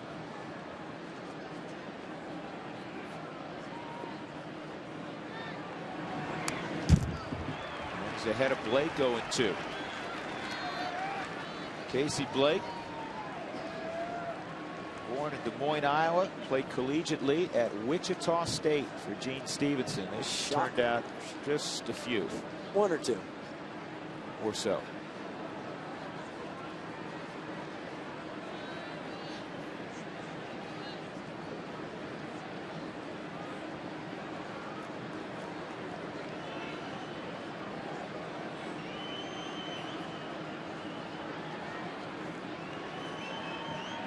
Here's the 0-2 from Aaron. Got it. Looked like a cut fastball. Whatever it was, had a lot of movement at the end. You know, this is odd because here's Aaron with the bases loaded getting 2 punch outs, and that's not his game at all. No, he's a sinker ball pitcher, but this is time he just went out there. And once again, it goes back to pitching and hitting. He was ahead in the count to both those guys. So what did they have to do? They have to expand the zone, and you get 2 punch outs. This next pitch, as Brad Ausmus steps up, will be number 100. Bases loaded, but now there are 2 outs. Iannetta sets up away, and that pitch misses away. Ball 1. Ausmus, a ground ball to short, and a fly ball to right. Even though the number only says 100 for Aaron Cook, I'm sure it feels more like 200 for him tonight.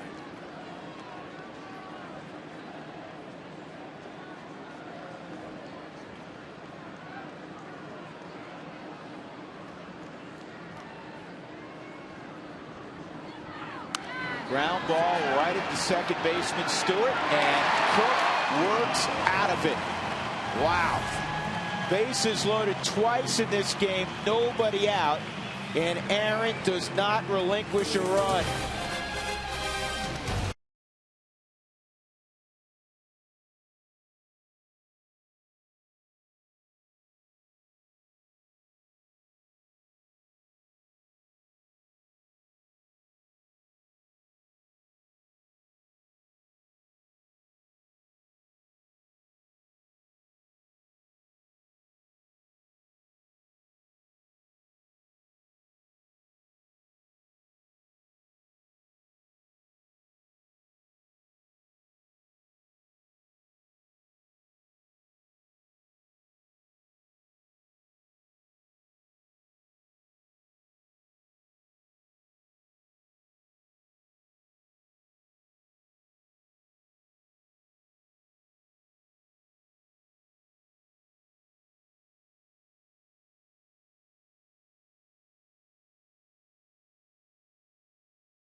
Now for the Jimmy John's delivery of the game. Aaron Cook, the strikeout of Matt Kemp with the bases loaded. The strikeout of Casey Blake with the bases loaded. And the ground ball to Ian Stewart off the bat of Brad Ausmus. And Cookie works out of it. I'll tell you what, folks, that is a minor miracle. In 5 innings, Aaron has walked 5 and given up 7 hits. That's 12 base runners, yet he's only given up 3 runs. Unbelievable. And a couple guys that have been driving in a lot of runs for the Dodgers, and Kemp and Blake. Yeah, I mean, and this is not a lineup that you want to put a lot of guys on. No. You put that many on, you're going to pay a heavy price typically. So Aaron, through just sheer guts tonight, has kept his club even with the Dodgers. A lot of tilt on that swing by Hop. 1 and 2. The Dodgers have left 8 guys on base. Rockies have left 7.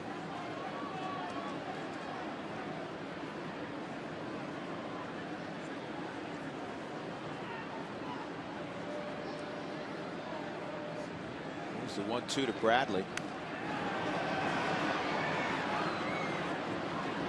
Here's something you may not know. Doug did a little research. Of hitters in Rockies history with 1,000+ plate appearances, Todd Helton has walked once every 6.87 plate appearances. Brad Hop's 3rd on that list, right behind our friend Walter Weiss. 4th on the list, Larry Walker. 5th, Jeff Reed. I wasn't even going to ask you. You'd be here all night trying to figure out who was 5th. Sorry, yeah. Reader. And this ball is to James Loney. 1 out.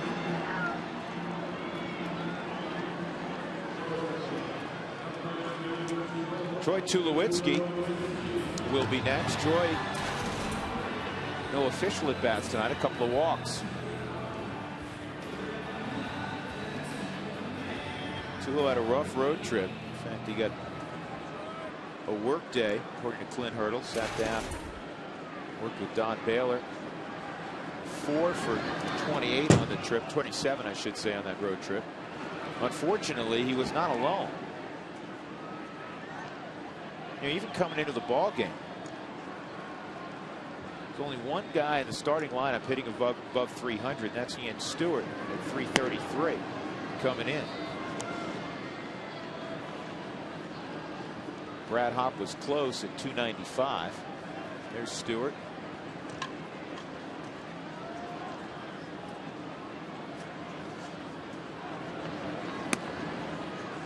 And 3-0. It's an old adage too. When you're not swinging the bat well, the only way to get out of it is to play. But then if you're playing and you don't get any hits, how do you keep getting in the lineup? I mean, it's one of the ones that, well, you need experience. Well, how do I get experience if I don't get a job? Call the guy down the street. Right. It's the same way with hitting. But you do need a couple days off every once in a while to clean some stuff up in the cage. 4 walks for Eric Stoltz. He's 94 pitches into his evening. Ian Stewart, a strikeout with the bases loaded in the first, and then a fly ball to left field. Scott Elbert is the left-hander, and Guillermo Mota is the right-hander. This ball is hooking foul.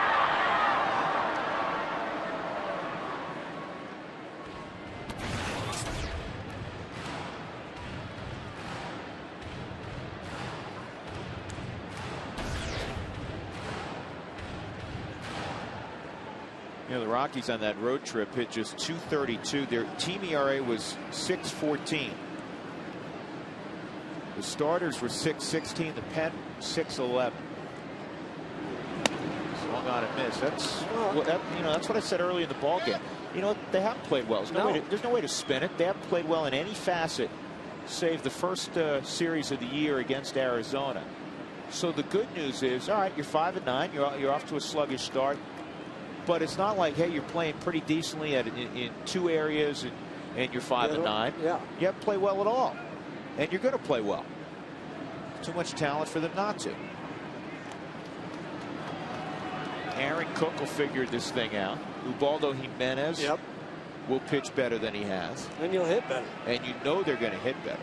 But it all starts out on that hill. What happens out there, because so many times on this road trip, the Rockies were playing from behind, playing uphill. And then the offense starts to press, and it all snowballs together.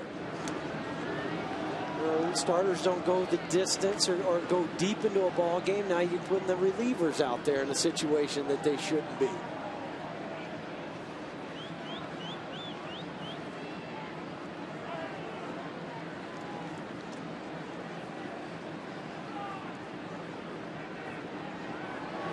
Now, to me, you know what? To me, that's a balk.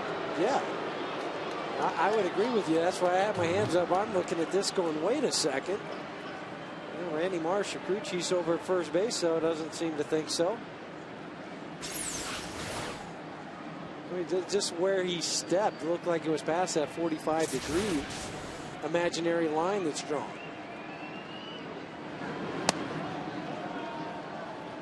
One and two.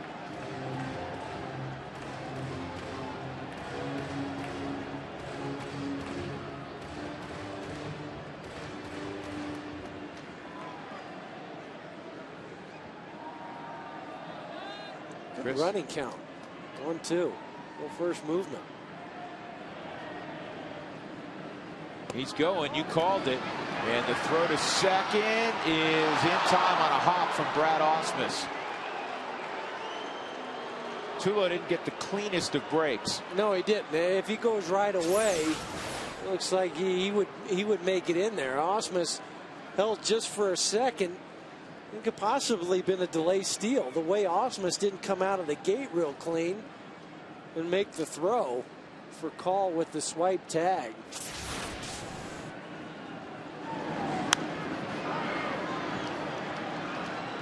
One more look at that throw from Ausmus. He was caught off guard, came up, didn't step towards second base. That's why you get the hop.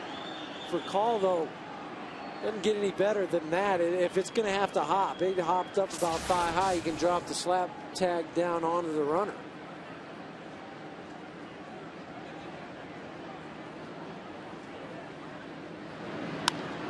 And on the ground to Hudson. That's all for the Rockies. Near half of the fifth inning. 3-3 ball game as we move on to the sixth.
Tonight's E470 Road Ahead is brought to you by E470 and Express Toll, the best way to save time and money.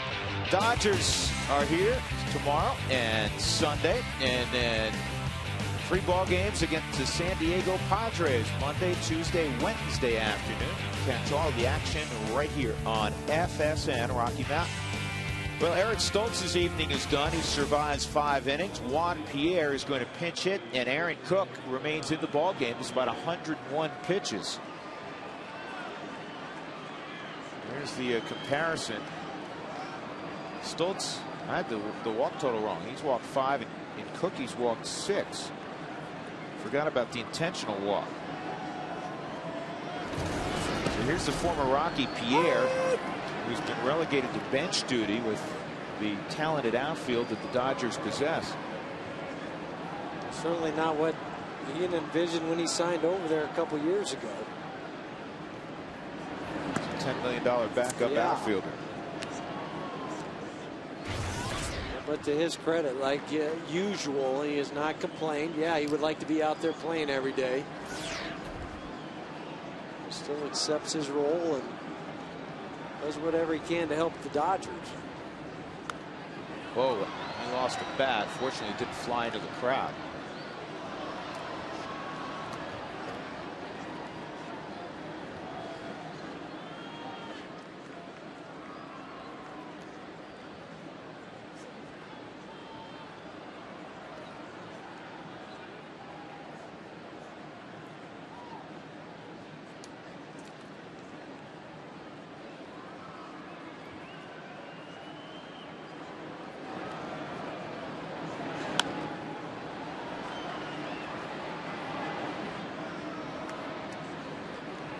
One ball and 2 strikes on Juan Pierre out of the University of South Alabama. Just read I think it was in the paper on the internet the other day. South Alabama is going to start playing football again in their hopes to play Division I-A in a couple of years. I don't know what conference, because initially they're going to be, I still call it 1AA. Sub conference, you know. I do college football. I still can't get the new names right. Sub-conference. In basketball, South Alabama is in the Sun Belt, along with the University of Denver. Yep.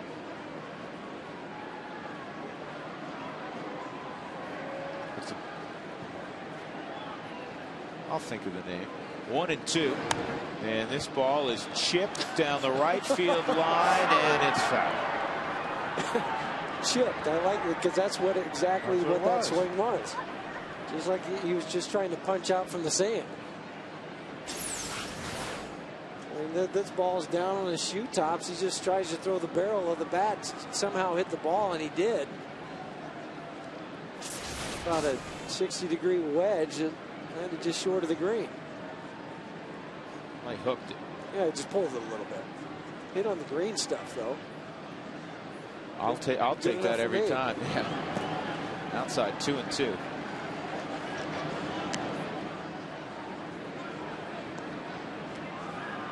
Nobody's up right now in the Rockies pen. I'm thinking, all right, there's 108 pitches, and as you so accurately pointed out, a lot of high stress pitches in this game. Comebacker.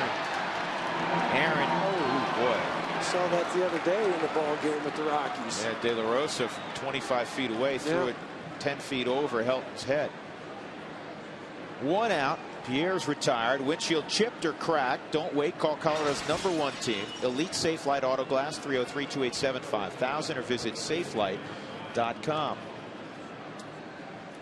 And now Daly's up again.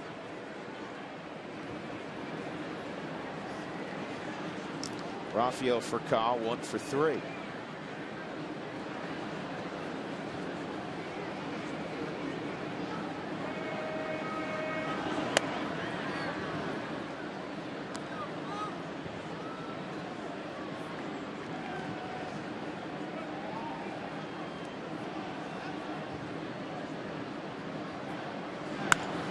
On the ground, deep short, circled by Tulowitzki. Got a lot on the throw. Man, that is magnificent.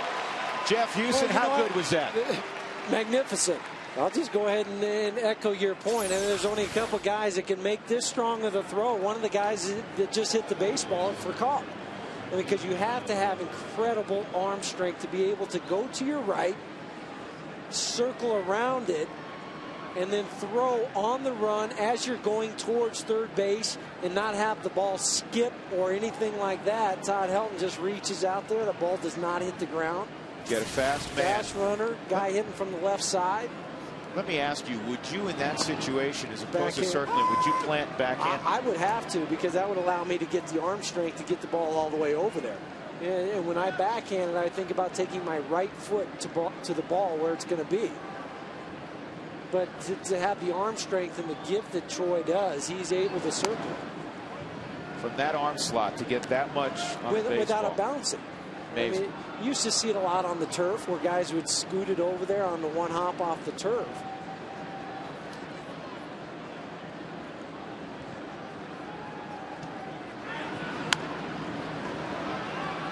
Todd Helton and Aaron Cook. What a job. What a rebound. Aaron, 113 pitches, and his first 1-2-3 inning of the night in the 6th.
Welcome back to the 6th inning. Time for the Coors Light Freeze Can. Well, you saw it last inning. Well, I saw it earlier in the night. Excuse me. Strike him out, throw him out to Stewart from Chris Iannetta.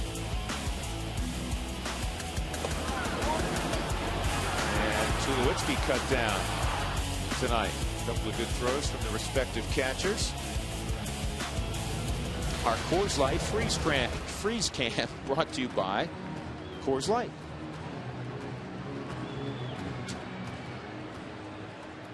Ronald Belisario is the new pitcher for the LA Dodgers. Houston Street is now up and throwing. Daly has taken a seat. Chris Iannetta takes a look at the first pitch from Belisario. It's off the plate, ball 1. The 9th appearance for Belisario leads the Dodgers in appearances for a guy that didn't even make an appearance during spring training before they sent him down. Chopped over the mound. Tough chance. And a good looking play by Orlando Hudson. When you're hitting, you know what happens there? The second baseman bobbles the ball. You're able to beat it out for a knock. When you're not hitting, they make that clean backhand play, off balance, and make the throw.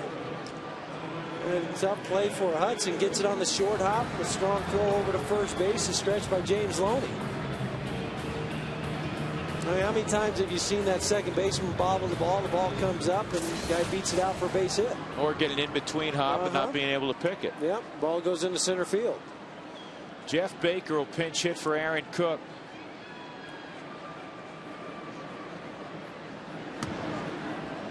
Again, what a gutty performance tonight by Aaron Cook. I mean, he goes 6 innings. He gives up only 3 runs. That is today's definition of a quality start.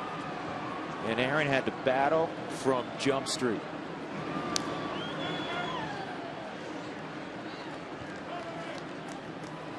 .114 pitches, 6 innings. What? Bases loaded 3 times. 2 huge strikeouts of the 4 he had with the bases loaded.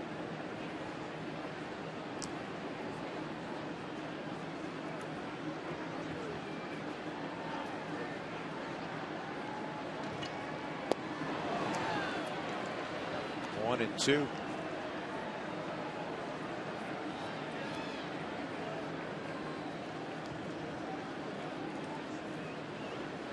Baker got a start Wednesday. Went 1 for 4. And not this time. Straight heat, 96 miles an hour. Belisario.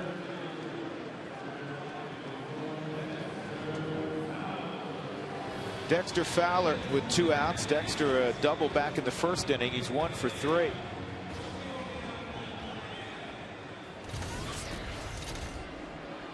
Well, Boston caught the Yankees tonight at Fenway. They're still playing in the 11th, tied at 4. Fowler flips around to the left side.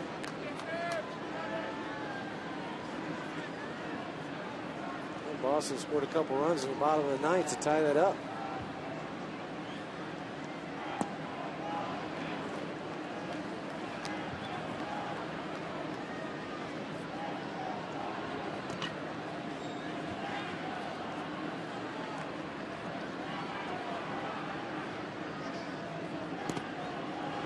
You know, tonight Atlanta beat Cincinnati 4-3. It was Javier Vasquez over Edwin Volquez.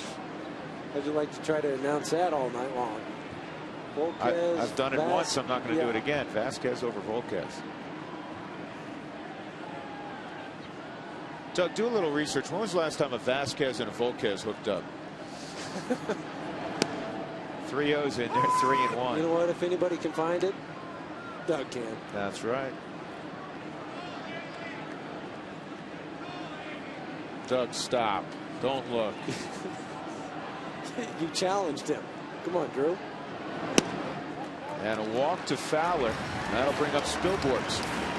Hey, the Rockies Conference Center here at Coors Field accommodates groups of 50 to 200 for half-day or all-day meetings. This event space can be booked on non-game days or for the ultimate experience. Hey, book it now and then watch the Rockies game from one of the Rockies Super Suites located in the infield between home and first base. For more information, call 303-312-2424. See if Dexter's aggressive here, looking to steal 2 outs. You got Spilborghs at the plate. I like it first pitch. If you're going to go ahead and see what happens. And now another meeting, and while those two get together, let's check in with Alana again. Alana. All right, Drew, time now for our Excel Energy fun fact. Ryan Spilborghs was 4 for 5 on Wednesday in the 2-0 loss the Rockies had against the D-backs. Now, the last time, he's the only player in the last, only one other player in the last 4 seasons has had 4 or more hits in a game in which their team lost in a shutout. That was Minnesota's Alexi Casilla back in September of 2007.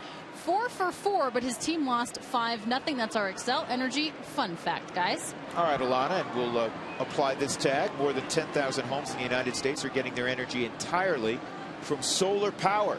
Find out how you can, too, by visiting responsiblebynature.com. And Dex is stepping a dive back to the far corner. Doesn't get any better than that. That's what you want, step in a dive. And then the reason the far corner makes the first baseman have to sweep that tag back further to try to get you. No movement, a pitch out. And it's 1-0. So Joe Torre thinking right along with you, Jeff Houston. And that's why he pitched out. Now, see if he has the guts to pitch out back-to-back times. Don't see that too often.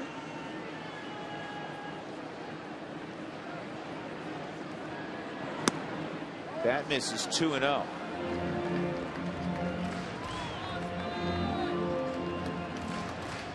Now, a lot of managers, Huey, in this count won't run because it's a good count for the hitter. What's your theory? You know, if you can get a good jump, go ahead and take it. Well, he got a good jump, and it is not a foul ball. It just popped out of Ausmus's glove, so Fowler's in scoring position. Let's see, it worked out good because you put the pressure on the Dodgers. The second thing is, if it's a good pitch, go ahead and swing at it, hit the ball in the gap. The runner's taken off. You can score from first base. That's a 4th stolen base for Dexter. And he has not been caught. Yeah, that was just a straight steal. He never looked back. When that happens as a runner, what you do then is, if you do hear contact made, you pick up the third base coach and Rich Dower. Try to figure out where the ball is.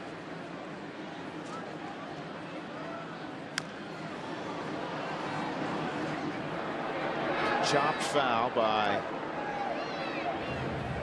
Ryan Spilborghs. There's Richie Dower at third. You never want to trust those middle infielders because they'll try to fool you where that ball is. That's why you pick up the third base coach if you're not sure where it is, if you're trying to steal a bag. Spilly's always been a clutch hitter. He has done very well through the last couple of seasons in these situations. He's already done it once in the ball game today, and back in the 4th inning with 2 outs. Last year he hit .319, runners in scoring position, .320 for his career.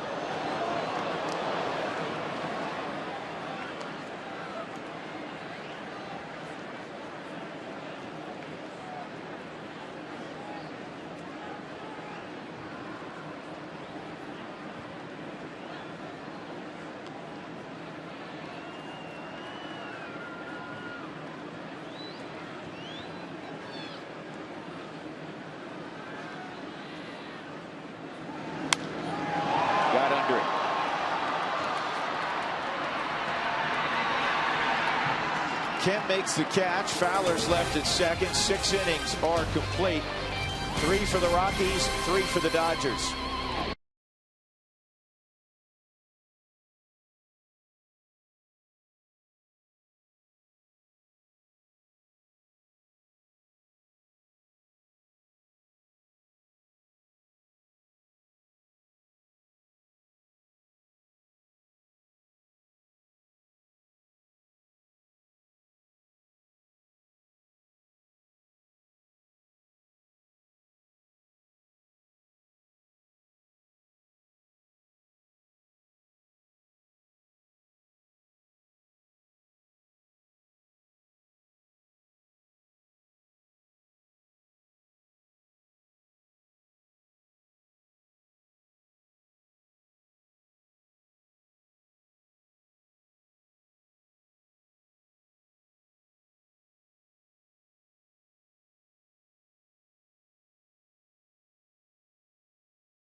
Franchise history. All of the Rockies games are on FSN Rocky Mountain, even the Sunday ball games.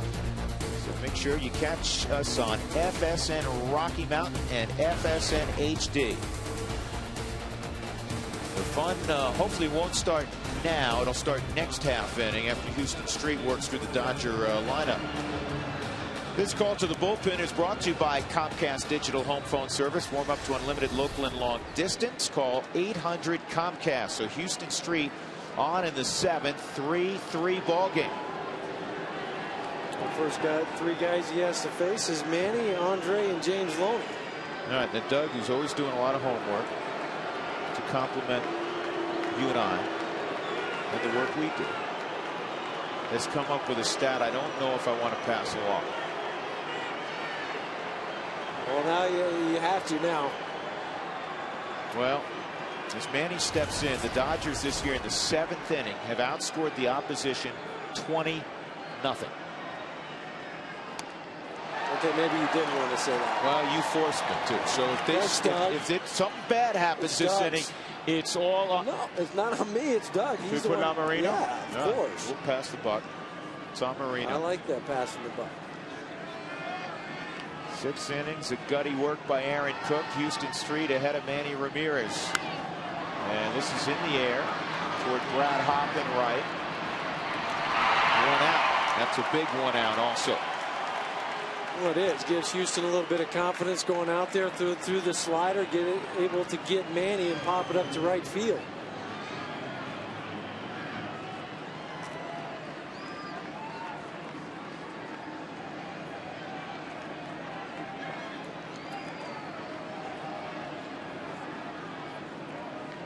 Andre Ethier, perfect night. 2 for 2 and a walk, 2 RBIs.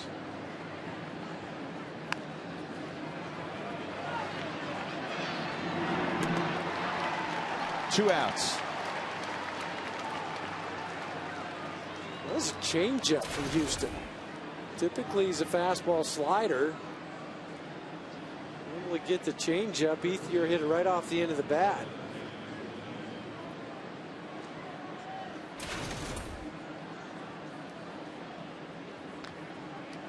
2 outs. James Loney will come up. Loney is 1 for 1 and 2 walks. The last walk was an intentional one. It loaded the bases in the 5th inning with nobody out. And then Aaron Cook struck out Matt Kemp, Casey Blake, and got Ausmus to ground into a force out.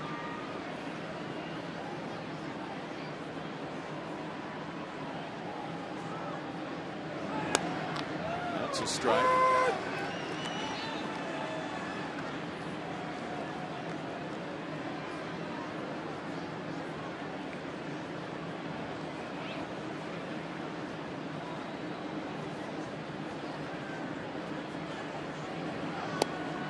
And a second one.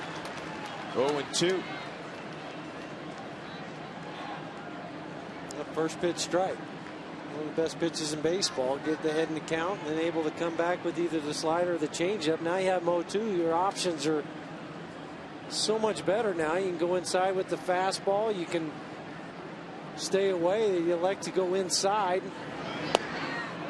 This is a guy, though, that you're going to have to throw something right around the plate for him to operate. You're not going to get him to go fishing. No, you're not. And you talked about it already earlier in the ball game. Such a good eye for a big hitter, a home run, bigger type swing hitter. Struck out just 3 times this year.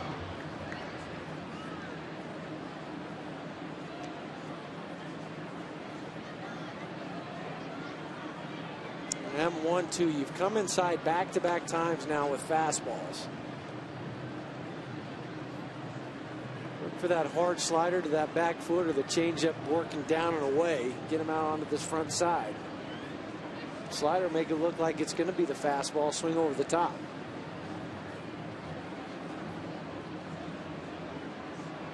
Inetta sets up away. It's a changeup and it's in the dirt. 2-2. You're watching Loney get a little more pine tar on the batting gloves.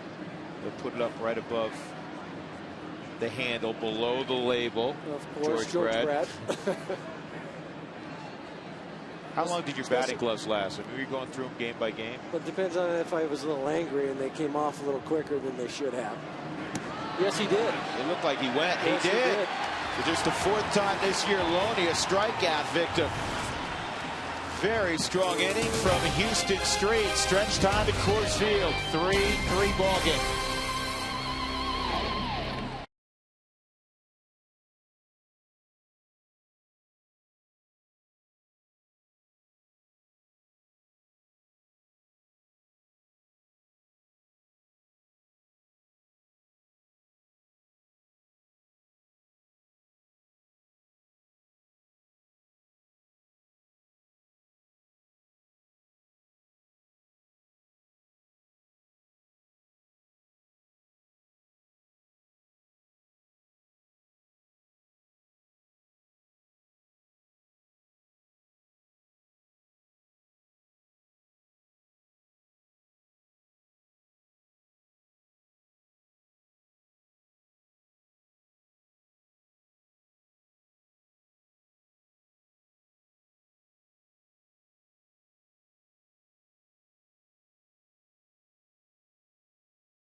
Ramirez, an RBI base hit against Aaron Cook.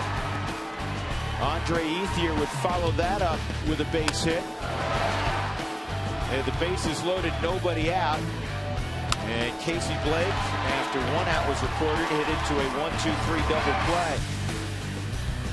Live on the right, Todd Helton is at the plate. He takes ball 1. No, he takes strike 1. You see how the Rockies are getting their runs on the left. RBI single from Garrett Atkins. And in the 4th inning, Ryan Spilborgh's a line double over Matt Kemp's head. He scored Chris Iannetta, who had doubled.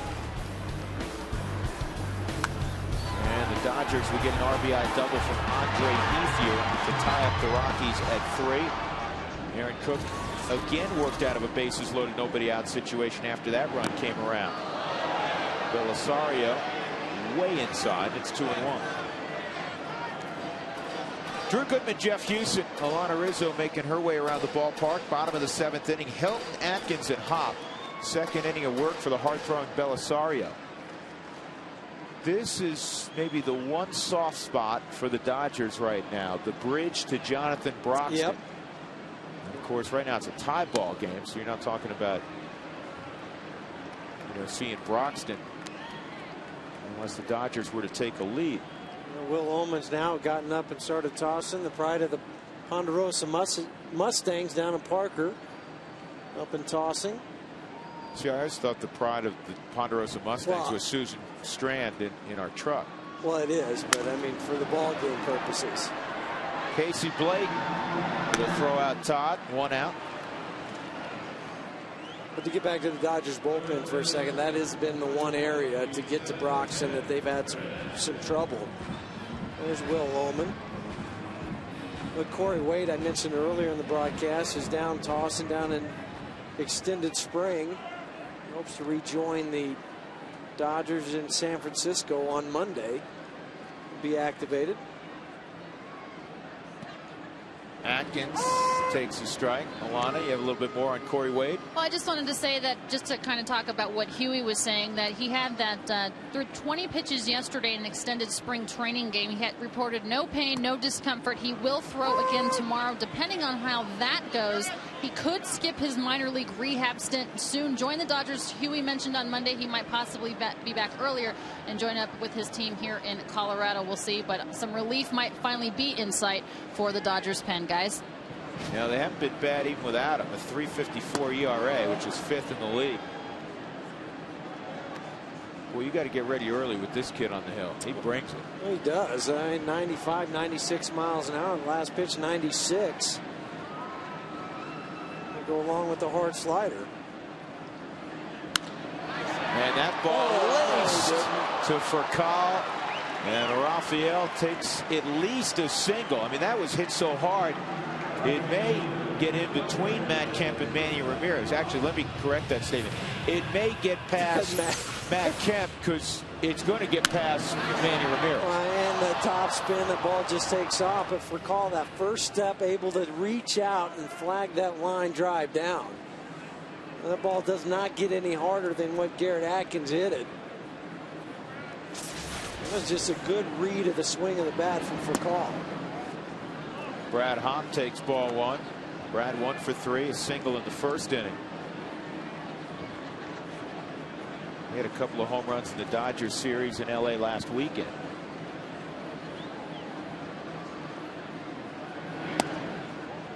Two-0.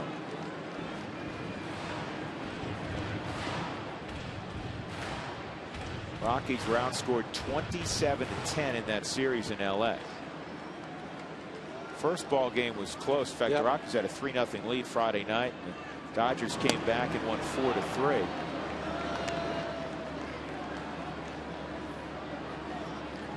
But the Saturday-Sunday affair is not so close. 9-5 and 14-2 on getaway day.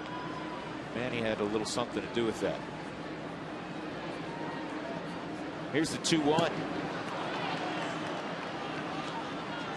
You see why they like this kid Belisario. He's rear back and throw the little country fastball.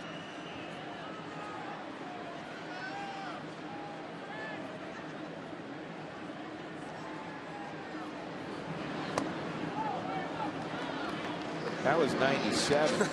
And it's not just how hard he's throwing. If you can see it on our center field camera, that ball's got some dip to it. That one had a lot of movement.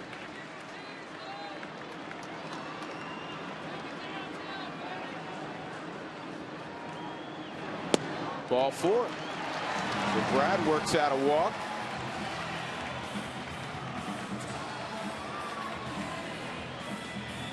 that'll bring up Tulowitzki, who has walked 3 times in the game, which matches a career high that he had set earlier this year. A bit earlier against the Diamondbacks. Rick Honeycutt, pitching coach for the Dodgers, on the phone. He and Stewart on deck. He want to make sure Will's ready.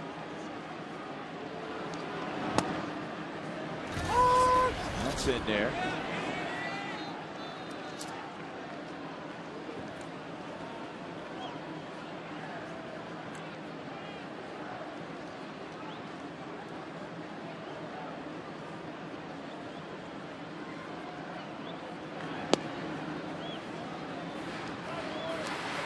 Ball and a strike on Tulowitzki. Good patience laying off that slider.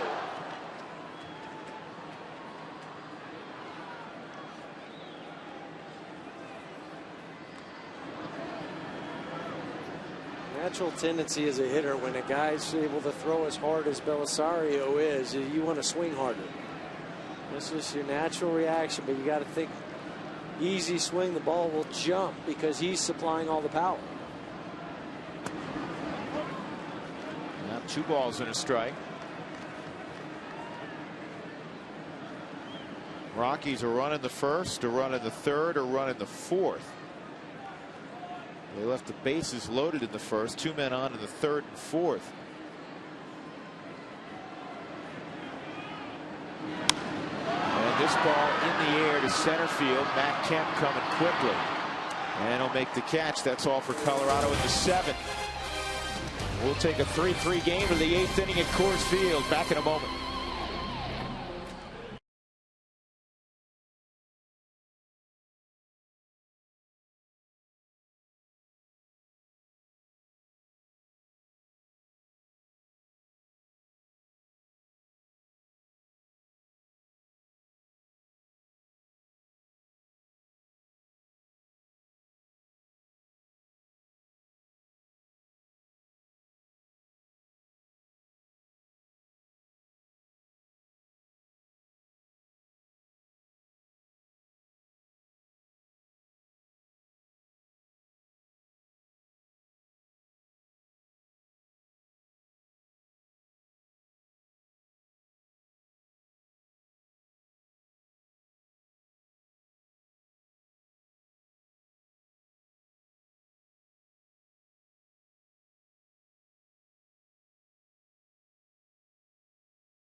This copyrighted telecast is presented by authority of the Colorado Rockies and may not be reproduced or retransmitted in any form. The accounts and descriptions of this game may not be disseminated without the express written consent of the Colorado Rockies. That's one way to get to the ballpark. That's a good way to get to the ballpark. Safe and energy efficient. Yes. Short little walk from Union Station. Yep. Matt Kemp will lead it off. Houston Street, 2nd inning of work. 1-2-3 first inning, right through the middle of the Dodger order. Manny Ramirez, Andre Ethier, and James Loney. This inning, it's Kemp, Blake, and Ausmus. Kemp 0 for 3 against Aaron Cook and a couple of punch-outs.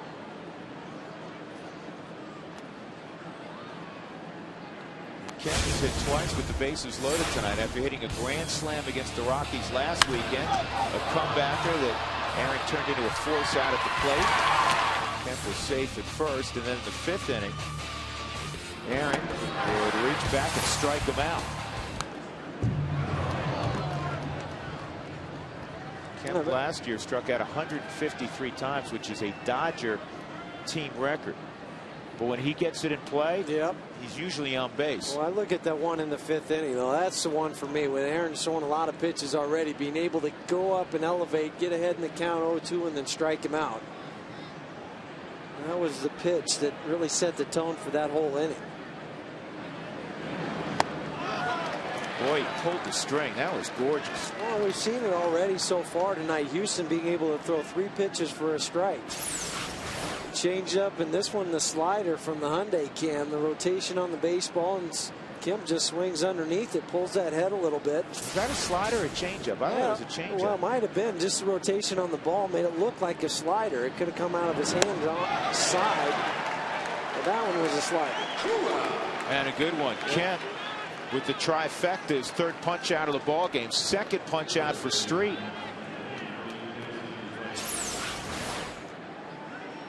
This time it is the changeup. Excuse me, folks. I thought it was a slider, just the way the ball broke a little bit, but he got around the side of it and was able to drop it down into the zone. Casey Blake at the plate, 0 for 3. And then some heat. Well, he's just attacking the strike zone. You think back to the 7th inning, only threw 9 pitches to get those 3 guys out. Now he's just going right after the hitters and confidence.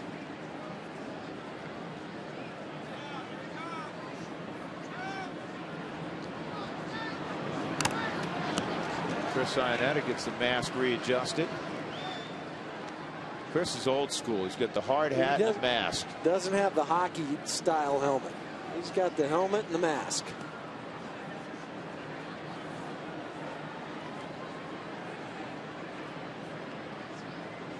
All in a day's work for a catcher. Yeah, we joke about those, but you think of Mike Matheny, Right. Took, one too many off the mask. It ended his career. Yep. Too many concussions.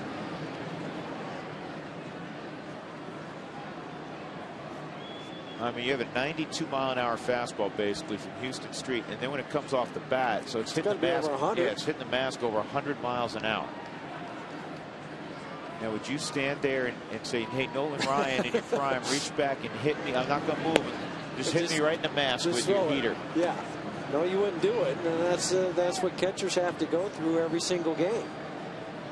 We've seen a couple umpires get concussions too, and they're back there only once every 4 days. Yeah, poor Kerwin Danley. I mean, he's made it an annual occurrence. Just happened the other day. Been helped off the field.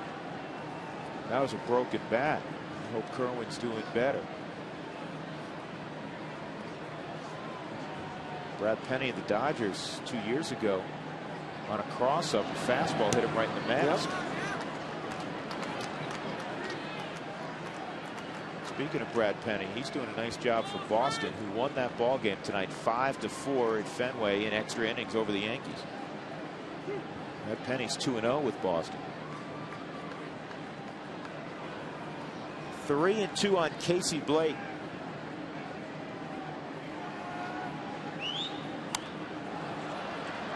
The slider fouled off.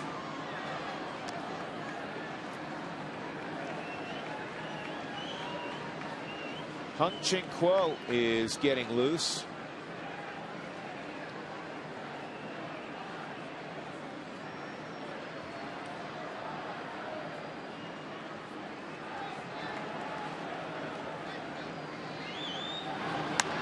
And this is popped up in the infield. Retreating is Ian Stewart. And Stewie makes the catch, 2 outs. Well, Houston just went right after him with the fastball. Yeah, he's got the good fastball tonight. He does. I've already seen a couple 92 miles an hour. You think back a couple times on this last road trip, he was right around 89, 90, a couple more mile an hour, and going after the hitter. And that's the thing for me is I can tell looking at a pitcher, does he have the confidence out on the hill? Right now, Houston has that confidence and able to put the ball where he wants to. Yeah, being very aggressive. Yeah. And he's throwing all 3 pitches for strikes. I mean, he's got the slider for a strike. He's had several outstanding changeups tonight. How many times have we seen him just be able to throw the slider for a strike? not the fastball, and then everything works off the fastball. This ball hit well by Ausmus, center field. Dexter Fowler chasing at the base of the wall. He sends it back to the infield, so it's a 2-out double for Ausmus. Well, fortunately, that ball was stayed in the ballpark. Ausmus was able to turn on it. The pinch hitter is going to be Mark Loretta. Dexter made a run for it. Hit right about a third of the way up the hill, or excuse me, the fence. You're thinking of Houston with the I hill. was thinking of the hill in Houston, yeah.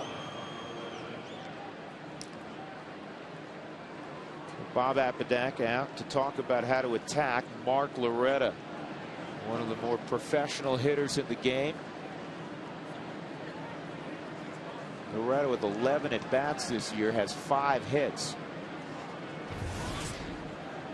3 for 5 against the Rockies so far. Jason Grilli now has gotten up and tossing in the Rockies bullpen.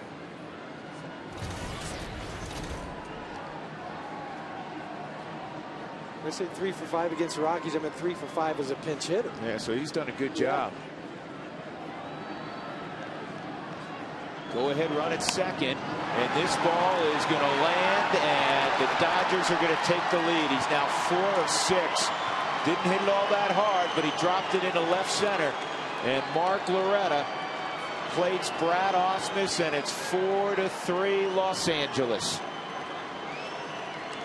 This is 2 times now that Loretta's not hit the ball hard, just found a spot. The changeup towards the trademark, able to dump it into center field. You think back to that game Friday night against Jason Grilli. Grilli makes a tough pitch on the slider. Loretta just able to flip it down the left field line and drive in a run. Same thing here.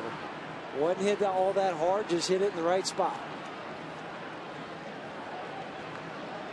Clint Hurdle's going to go and take the baseball from Street. He'll hand it to Jason Grilli.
The Rockies 4-3. It was Mark Loretta with a little dink to left off of Jason Grilli for the go-ahead run.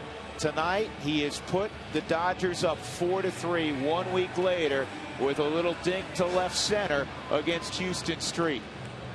This call to the bullpen is brought to you by Comcast Digital Home Phone Service. Warm up to unlimited local and long distance. Call 800-COMCAST. So Jason Grilli is on looking for the final out in the 8th inning. He'll face Rafael Furcal. Furcal is 1 for 4. And it's not to take anything from Mark Loretta. I have the utmost respect for Loretta. And that's the wonderful thing about baseball, is that you're going to hit some bullets that are right at somebody, and then you're going to hit some balls that find some empty real estate. And that ball, you know what? The ball he chipped down the left field line against Grilli was a great pitch by Grilli. Yep. That pitch by Street, even though it wasn't hit exceptionally hard, probably was a little too fat. This one's back up the middle, and Furcal has another hit. And Loretta's going to go first to third.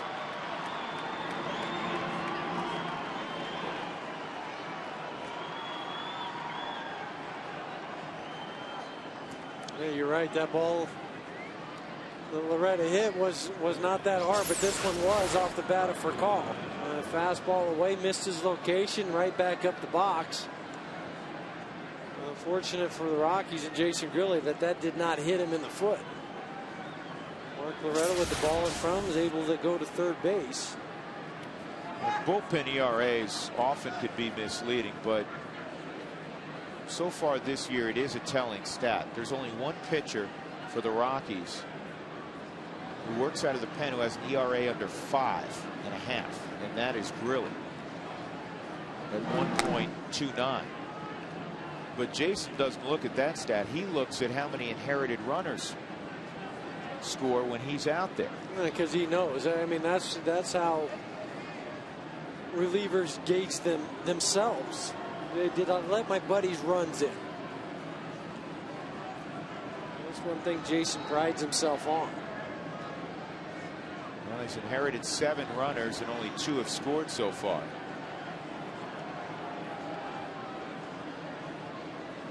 Rockies' pen has allowed the opponent to hit .326, which is last in the National League. And their bullpen ERA of 5.81 is 14th of 16 teams in the NL. He's got to get Hudson, keep it a 1-run game. Dodgers have out-hit the Rockies now 10-7.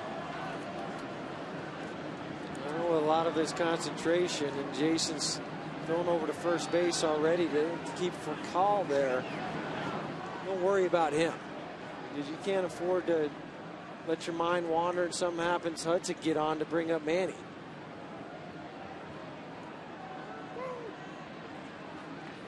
Really just holding the baseball, trying to keep Furcal at first base. Rafael is 1 for 2 in the stolen base department. With 2 outs, I'm not going to let him just take the bag, but if he wants to try to steal it, I'm not going to worry about it. My focus is going to be on the hitter. Because if that happens, then you can play Todd Helton back over at first base, give him a little bit more range. Hudson 1 for 3 and a walk. I'd rather not deal with him. Nope. With traffic.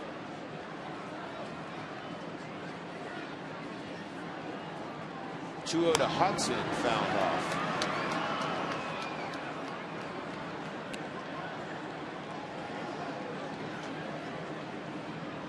Eric Stoltz, the starter for the Dodgers tonight. He lasted 5 innings, gave up 3 runs. Aaron Cook survived 6 innings. His best inning was the 6th. He threw 113 pitches. Walked 6 batters, gave up 7 hits, but just 3 runs. Swung on and missed. 93 miles an hour on that fastball from Grilli. That's where Jason has the ability to reach back for a little bit extra when he needs to. We've seen him get it up there to 95 miles an hour. Jason Grilli, WBC action this spring with Italy. Pitched for Italy back in '06 also. Here's the 2-2. Fouled off.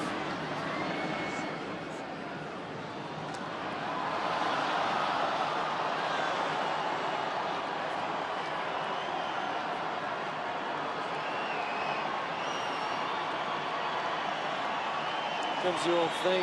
You've thrown 2 or 3 straight fastballs now. Hudson's fouled them off. And you go back to the fastball inside or the slider. I tried to see if I could tie him up underneath his hands. The gas inside. He just missed. 3-2 on Hudson. So now Helton will drop behind for Kyle. Rafael will be off with the pitch.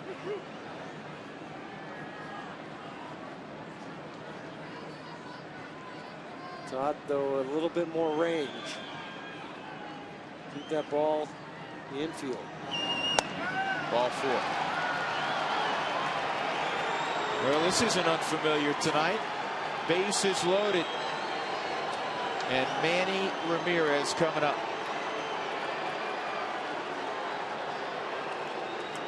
Rockies in the ball game have walked 7. They've allowed 10 hits. You do the math. That's 17 base runners. It is a minor miracle again that only 4 have scored here in 8 innings. Well, it really is. You're going to have that much traffic out there as Alan Embry gets loose for the Rockies with Andre Ethier and James Loney, 2 left-handed hitters after Manny. With 2 outs.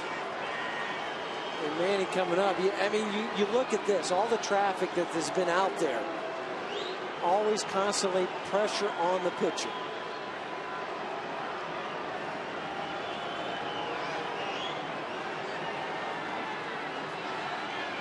Cook had a 1-2-3 inning in the 6th. Street had a 1-2-3 inning in the 7th. Street got the first 2 this inning. Then a double, a single to score a run, another single, and a walk. Pulled down the line, and it is a foul ball.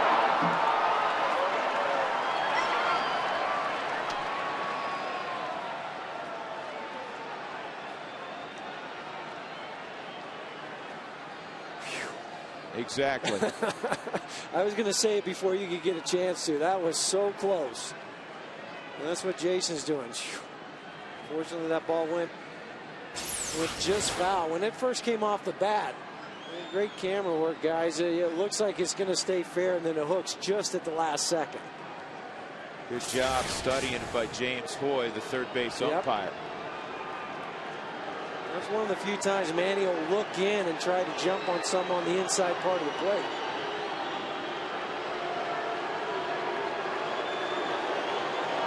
Well, Grilly as a reliever is basically a 2-pitch pitcher. He used to be a starter, but he's fastball and he's got a good one. He's got a great slider. But that's what you're getting. He's getting hard.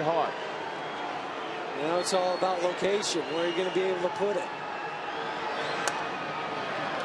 Moves him off the plate there, 1-1. This could be one of the defining moments of this game. Rockies have 6 outs to work with, trailing by a run offensively. If you let Manny come through here, you're looking at least a 3-run deficit in all likelihood. And good speed all the way on the bases. 2-1. And this now goes back to something that you were chatting about earlier. How well Manny knows his strike zone. He does not expand, so invariably he works the count in his favor. And then you can eliminate pitches and locations. Yeah, and that's what makes him so dangerous. And this is going to get away from Ionetta. It's going to score a run. A wild pitch on a slider. He over-torqued. And Loretta scores. It is 5-3. Well, now you got to put Manny on.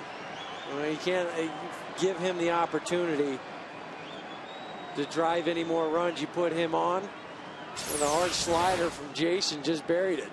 You said it right, Drew. Just over-torqued it. And Chris, instead of trying to slide over, dropped down, tried to backhand it. The ball got away, allowing Loretta to score. We'll go ahead and put Manny on, and then look for Clint Hurdle to go get Alan Embry to come in and face Andre Ethier.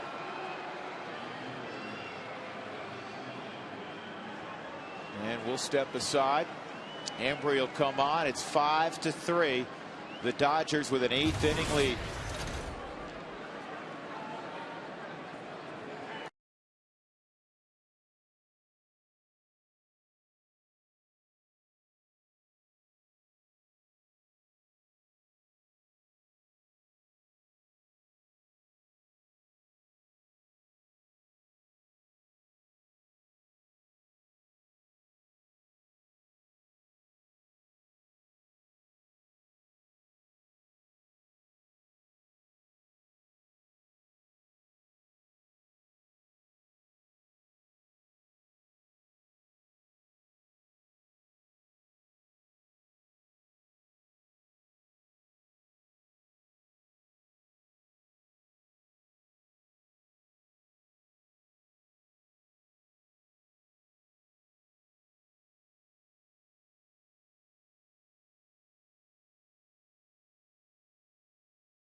Jason Grilli upset that he couldn't get that third out, and now Alan Embry will face Andre Ethier with the bases loaded. 2 runs in the inning for the Dodgers, all with 2 outs. Ausmus a 2-out double. Loretta a single off of Houston Street. Then for Cole a single up the middle off of Grilli. A walk to Hudson. And then a wild pitch with Manny Ramirez at the plate brought home the 5th run. And the Rockies put on Ramirez. So Embry will try to get Ethier. Yeah, he's got to try to go get Andre. I mean, you look at the numbers, what he's been able to do, and Andre Ethier against lefties hitting .353. But this is why you have a veteran guy like Allen, 14 years plus in the big leagues, to be able to get these left-handed hitters out with traffic out there.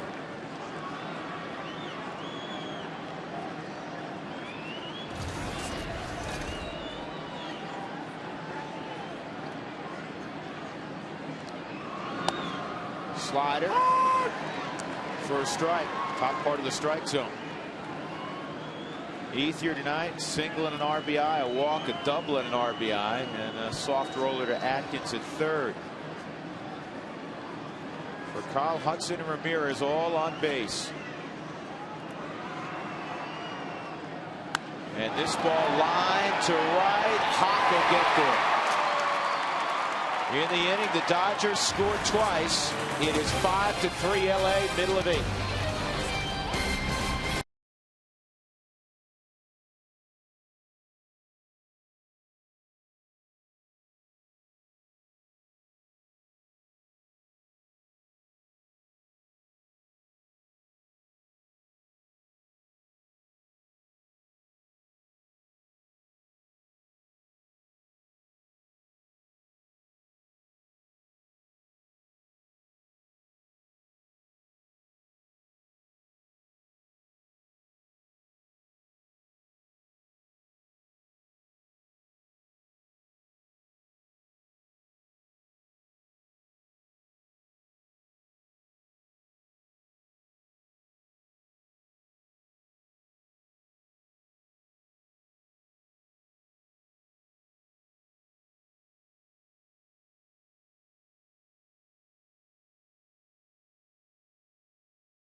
The Rockies post-game report. Tom Helmer, Cowboy, Mark Stout will be along. Stick around for that. Hopefully it'll be after a nice Rockies rally. Hung-Chi Kuo will be the 8th inning man tonight for the Dodgers. LA leading 5-3. Now the Rockies saw Kuo last week, and he pitched a third of an inning, but he had some issues with control. See if those rear their head again. He's had a little problems with his arm. He hasn't pitched in the last 4 or 5 days. And that had something to do with his control. Let's hope it continues tonight for the Rockies.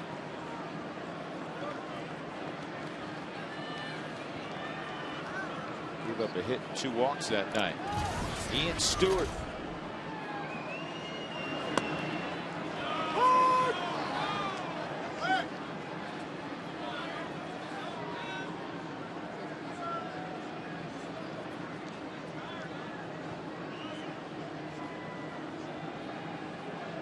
Looking at some numbers, the Rockies pen, this is game number 15. It's a pop-up for Coll going back. Kemp coming on, and look out. Kemp make the catch? I think Manny made the catch, didn't he? No, Kemp made it. No, Manny made it. That was like the shell game. Who made the catch? The least likely guy out of the three. Exactly. Nobody picked Manny. Nope. Manny never moved, stood there, and dropped in his glove. It's like for Coll's calling for it, then Kemp. I got it. No, wait a second. Manny waits till everybody gets out of the way and says, I got it in my glove. How did he catch that? It was lucky. Honestly. You know he what I put like his to glove say? Down. Yeah, it was a great play by the glove. Yeah.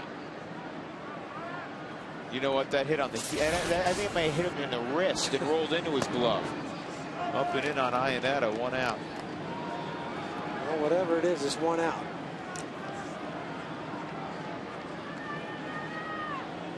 Manny will have a story about that one after the game.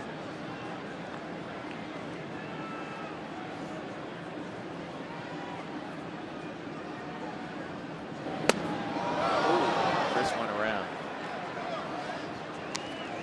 1-1 on Iannetta. Quest in-game box. Todd Helton a couple of hits tonight.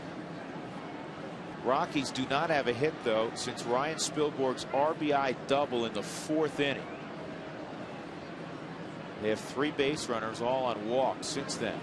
1 in the 5th, 1 in the 6th, 1 in the 7th. Iannetta fouls it back. I was starting to say this is game number 15. The Rockies bullpen has given up at least 1 run in 12 of the 15 games, including tonight. Not good. And that's part of the problem. The starters haven't been going long, so you stretch your bullpen, put them in situations that is not good for them, and then all of a sudden it all unravels, and that's what's happened. Clint Barmas out on deck in the pitcher's spot. This is a base hit up the middle.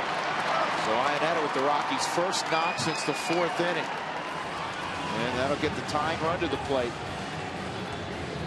Mention of Clint Barmas coming up. Matt Daly back up for the 3rd time for the Rockies, warming up in the bullpen. Well, 3rd time and you're in the game or you're done. Yep.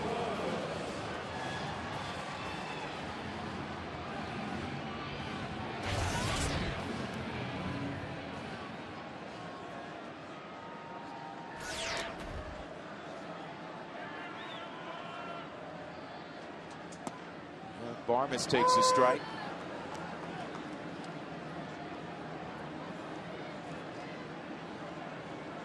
Crowd of 36,151 on a Friday night.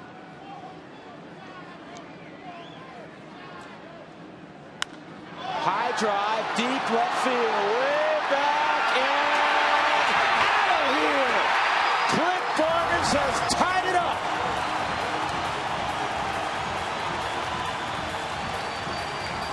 A pinch hit, 2-run blast.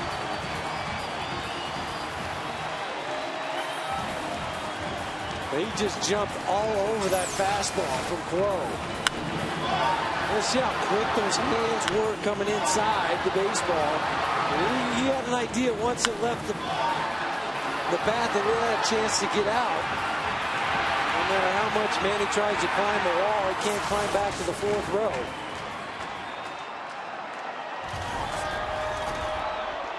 Back even as Dexter Fowler comes up with 1 out.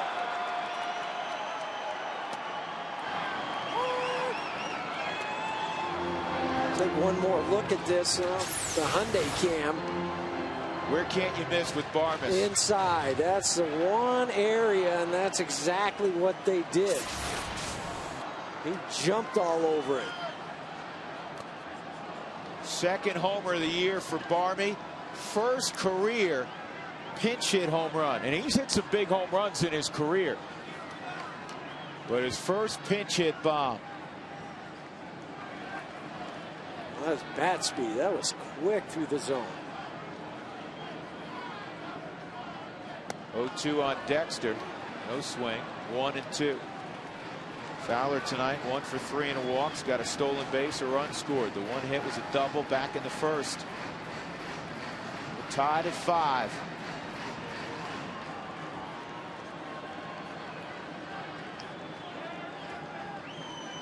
Manny Corpus is now up. This is a bouncer to third. Blake gloves, fires, and just does get Fowler. Even or ahead going to the 9th inning. Your closer throws when you're in your home yard.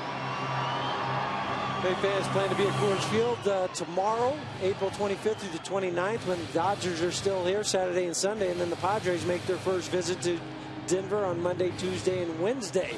Remember, Coca-Cola value packs are available on all of these games. Call 1-800-388-ROCK or go online ColoradoRockies.com to get your tickets today. Strike on Spilborghs.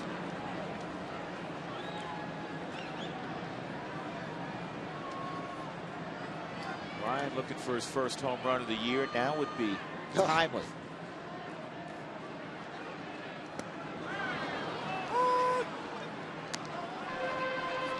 Two-strike count on Spilborghs.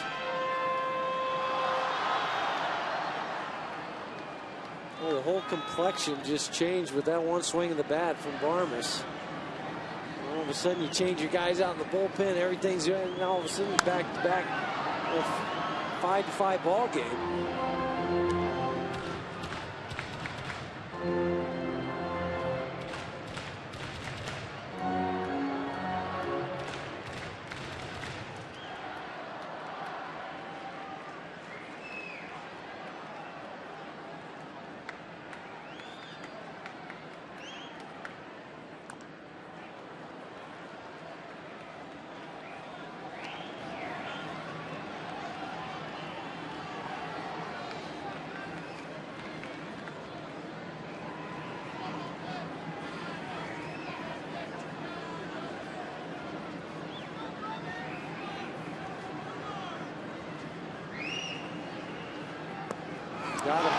Got him on the foot. Yep.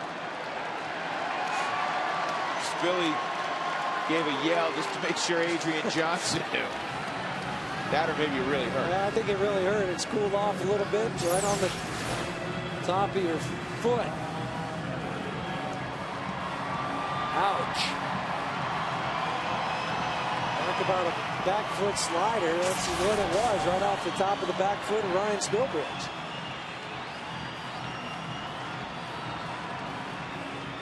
Helps up, and here comes Rick Honeycutt.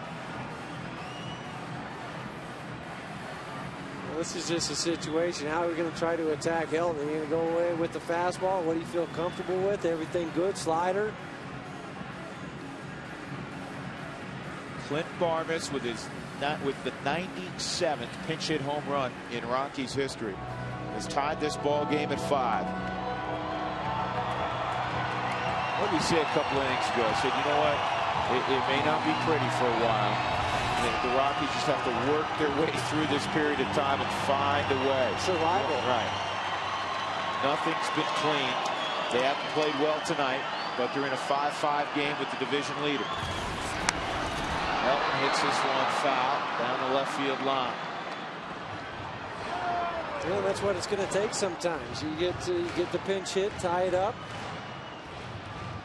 Well, with 2 outs, caught a gift with the hit by pitch on a 0-2 pitch. And you can hit a ball in the gap or hit one out.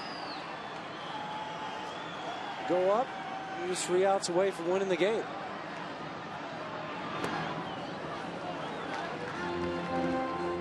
Ball and a strike on Todd. Single and an RBI in the first, single in the third, walk in the fourth, ground ball to third in the seventh. 2 for 3 and a walk.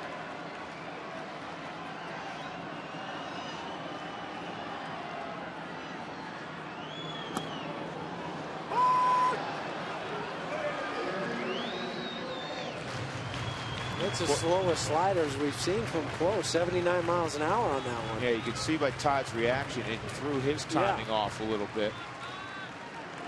He just files it away. Yep. Most of the time it's that harder one, 84 to 86 miles an hour. Whoa.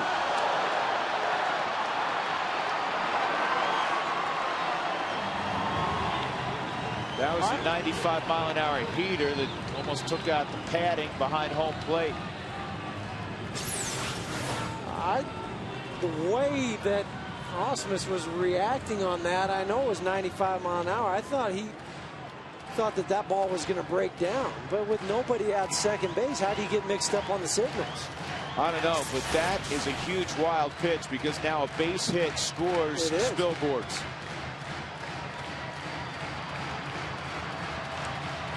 Quo was terrific last year.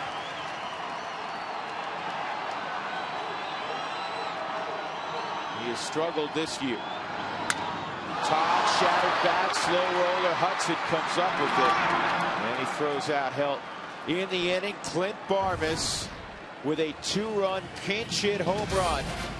And the Rockies all even with LA at 5 as we go to the 9th, the 20th and Blake.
Brought to you by Southwest Airlines. Southwest has low fares with no hidden fees, where what you see is what you pay. By Mike Shaw Chevy Saab, Colorado's crossover and SUV headquarters on Colorado Boulevard for 50 years. Visit MikeShawAuto.com. And by Dex, take the sport out of finding local information with Dex. Find what you need when you need it in print and online at DexKnows.com. With Jeff Houston, I'm Drew Goodman. The Rockies and the Dodgers are tied at 5 as we go to the top of the 9th inning. James Loney will lead it off. Manuel Corpus is on, and we check in quickly with Tom Helmer out in center field. Tom. Drew, after the game, we'll talk about the Cookie Monster. Cookie really worked himself out of some jams there. We'll talk about that. The two-way Houston Street, strong in the 7th, got away from in the 8th. We'll break that down as well. And, of course, we'll be in the clubhouse for what we hope is a Rockies victory. Drew? All right, Tom, thank you. Loney tonight is 1 for 2 and a couple of walks. And Manuel Corpus with a slider for a strike. Kemp and Blake to follow. Clint Barmes stays in at second base.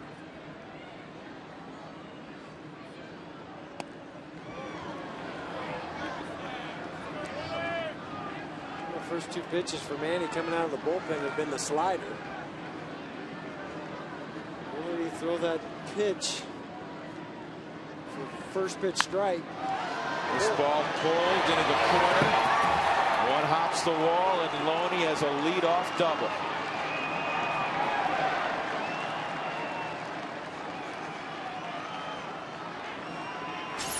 We talked about Loney, and no, he doesn't strike out. He just hops onto this fastball, turns on it. That ball had no sink on it, just stayed up about belt high, hit it into the corner for the leadoff double.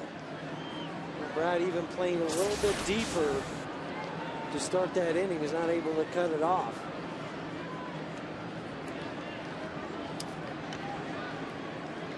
So Matt Kemp up there. 0 for 4. I mean, Matt might not drop one down exactly. He just couldn't get it out fast enough. But thinking about it, he hadn't swung the bat very well so far tonight. He may be asked to do it again. Yeah. Sure, it's not a frequent thing that he does, but you still have to practice it, still have to get it down. And it's about playing winning baseball. Yeah. When you have Jonathan Broxton in the bullpen, and you figure you just need one. Yeah. So you gotta manufacture a way to get him over to third base, whether it's try to hit to the right side or drop down the bunt down the third base line. He's swinging, and he lifts it to center field. Now Loney's going to tag. Fowler has a good arm, and he can't move up on that. So Torrey takes off the bunt, and Matt Kemp fails to move James Loney. That's a big out right there. Now Casey Blake will come up. Blake is 0 for 4.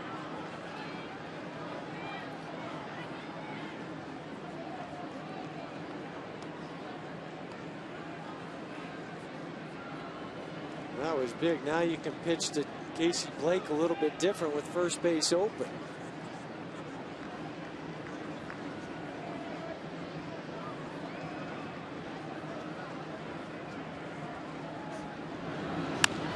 Center field's got to stay up, and it does. Fowler pulled that off his shoestrings. The way Dexter came in, I think he thought the ball was going to stay up longer than it did. Oh, that's the way it looked coming off the bat of Blake.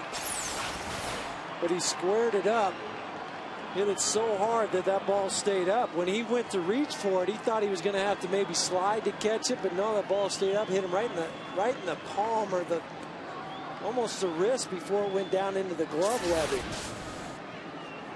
I don't know if it was knuckling a little bit. It's tough to tell. It really is, and especially for a center fielder. You know, Drew, those are the toughest balls to handle, the ones right at you. On the outside corner, Brad Ausmus, a double and a run scored last inning.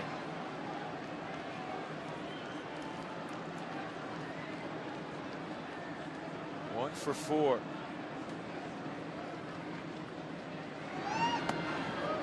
Pitch looked like a slider that backed up. Fortunately, it backed up too far inside. 1-1. You know, the one thing about the Rockies late inning guys, and that doesn't mean what I'm about to say doesn't mean you can't be effective, because Corpus, we've seen him be very effective. Houston Street's been very effective in his career.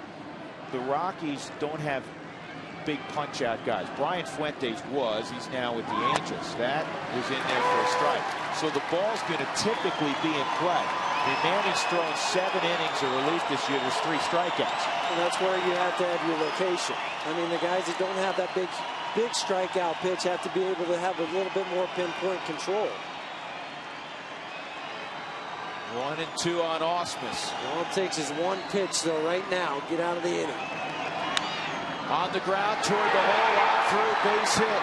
Around third, coming home. And safely scoring is Loney. At second, Ausmus is cut down. But on a 1-2 pitch, he rolled one through the left side. And the Dodgers have taken a 6-5 lead. Brad Ausmus didn't do much offensively the first 7 innings. He's been their MVP the last 2.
Extraordinary play of the game.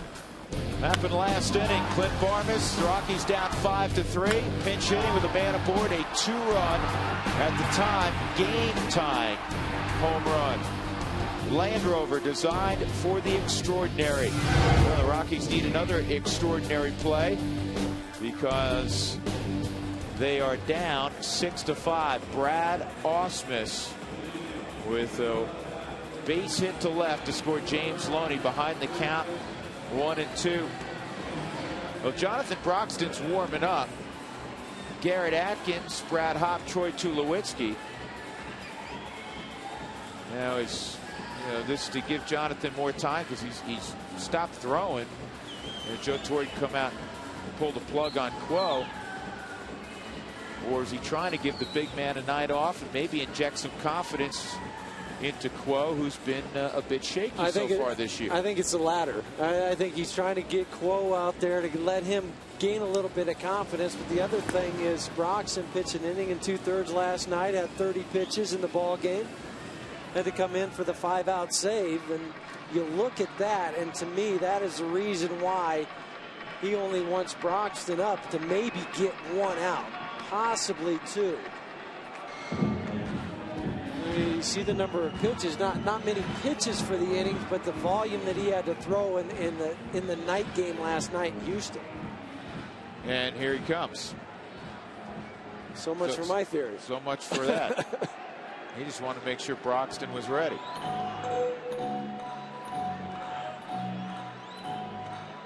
Yeah, Joe admitted after the ball game last night he does not want this to be a frequent occurrence where he's got to call on Broxton in the 8th inning.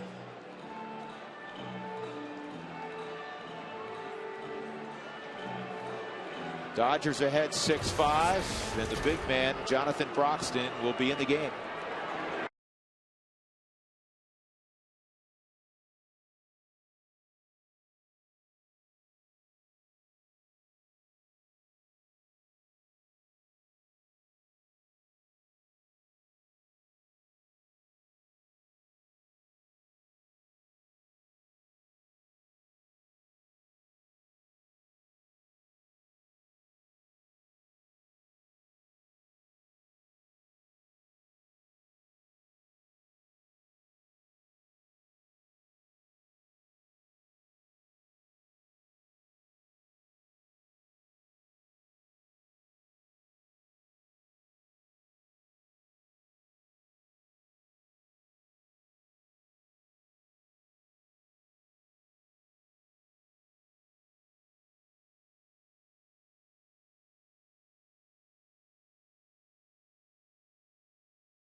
Single a few moments ago, and now one of the more intimidating closers in the game, Jonathan Broxton.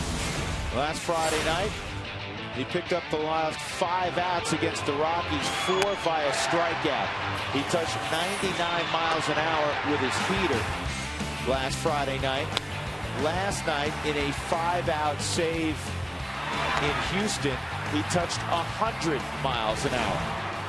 Now, I know we all get excited about the old radar gun, but this guy throws strikes too.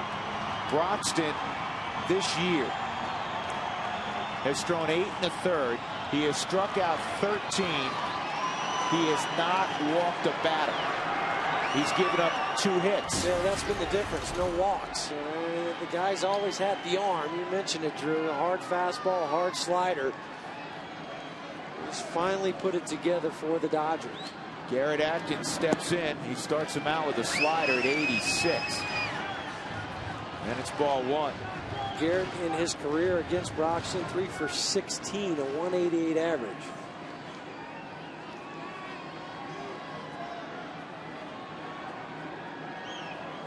Oh, it's interesting looking at the corners. Blake and Loney are well off the lines. Goes against conventional wisdom. Ground ball toward the middle of the diamond. Hudson on the backhand, and he throws it. Atkins safe. The ball, because of those screens now that they use to protect the dugout area, ricochet back into play. Otherwise, Atkins would be at second. So Garrett Atkins reaches on an error by the two-time Gold Glover Orlando Hudson. Well, he made the easy part, or the hard part about that, fielding it on the backhand. You know, as an infielder, that Garrett does not run very well, but just got underneath the baseball, and that caused it to sail. Omar Quintanilla has come on to pinch run. Well, only tried to go up and stay on the bag at the same time.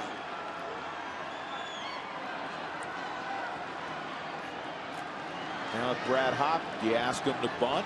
I don't think so, only because of the numbers against Broxton, hitting over 500 in his career with a home run.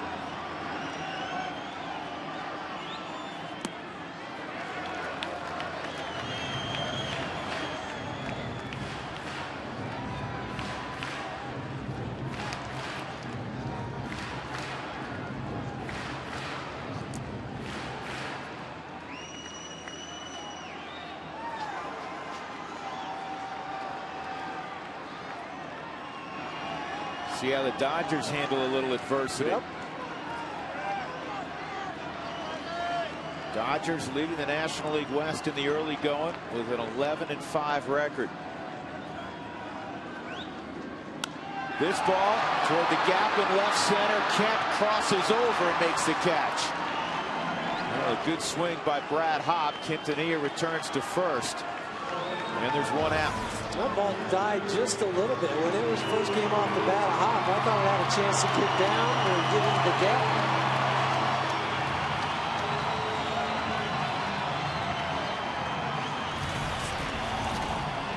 gap. Pitcher spot will follow Tulowitzki. Seth Smith is in the on-deck circle. Defense set for two up the middle for Colin Hudson. Pinching the middle of the diamond. Outfielders really haven't changed how deep they are. Same as the middle of the game. Yep. Outside ball one on Tulowitzki. 3 walks and a fly ball to center field. Broxton, a Georgia kid, drafted out of high school, and he reached the big leagues at 20.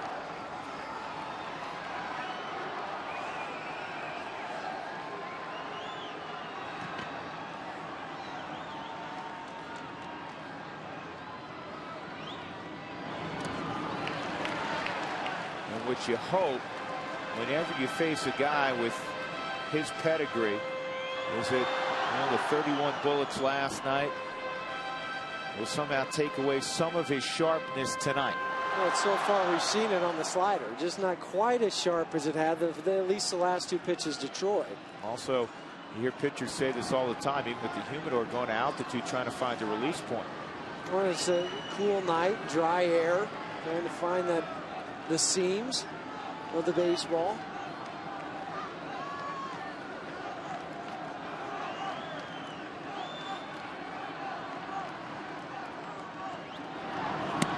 Three 3-0 on Tulowitzki. Broxton 5 of 5 in save opportunities this year.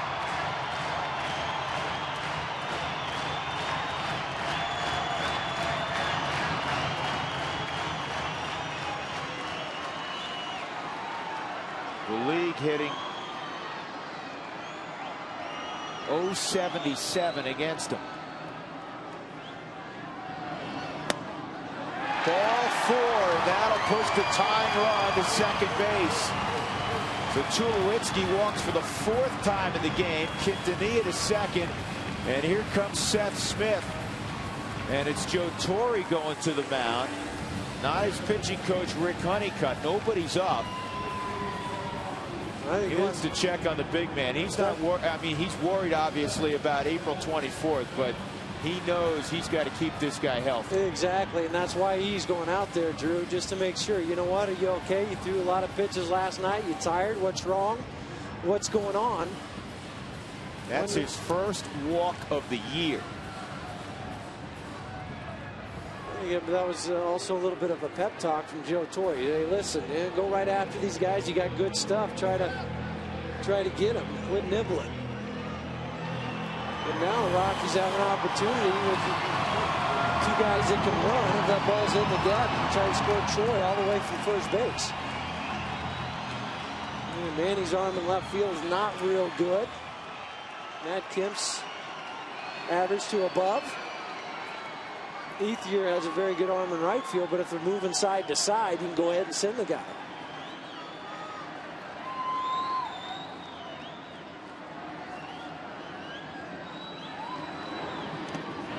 And the slider is in the dirt again. And for me, with his arsenal, his fastball 95 to 100, more often closer to 100. He's become slider happy. And that what leads me to believe that he's not feeling it all today because of what happened yesterday. I mean, when you throw that hard, and to go out there and over half of your pitches being off-speed pitches down in the dirt and not challenging the hitter, that just tells me something's not quite there, not quite right.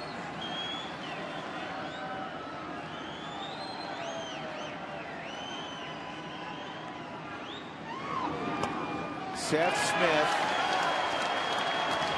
excelled in this role late in 07 and into the postseason.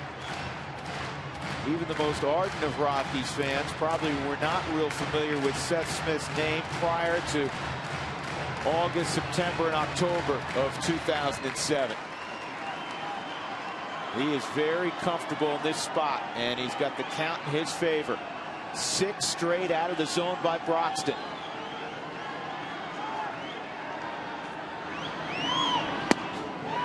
At the knees.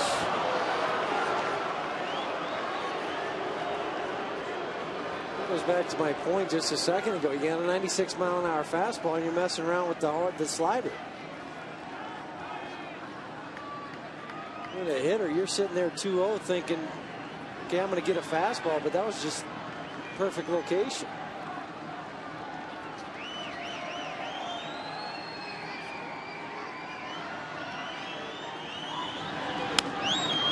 Fouled off. Smith may need a new bat. That didn't sound real solid. Even from up here, we could hear that.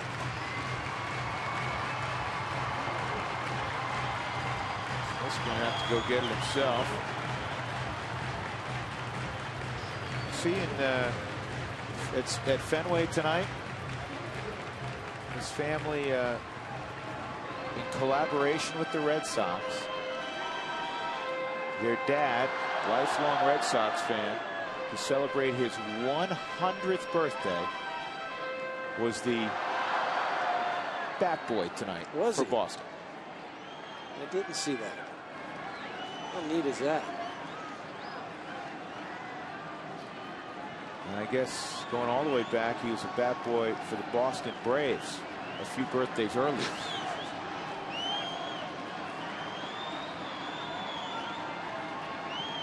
Here's the 2-2. Nice job. That was Helton-esque, wasn't it? Very much so. And he needed to be. That fastball, they clocked here at the ballpark 99 miles an hour. What'd you have it on your stopwatch at? 98. 98. Yeah, it was close. It's just from the trained eye, but that was Helton-esque. Just be able to just flick your wrist at the last second to foul that pitch off. Quintanilla running for Atkins at second. Garrett reached on an error by Orlando Hudson. Tulowitzki, the potential winning run at first base. 2-2. Did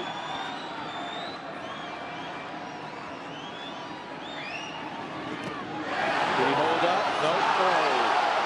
He went around on the slider, and that is out number 2. And it'll be left to Chris Iannetta. After getting fastball after fastball, 99 miles an hour, fouling it off. Just can't hold up on that slider. Another look from the side and what the third base ump's looking for to see if that barrel goes right along the path of the third base line. And it did look like it went too far. James Hoy down on third base said it was a strike. And it's going to be up to Chris to come through in the clutch. Chris has had a good night. 2 hits and 4 at bats. Double and a run scored in the 4th, a single and a run scored in the 8th. He came home on the bar miss. Pinch hit 2-run home run.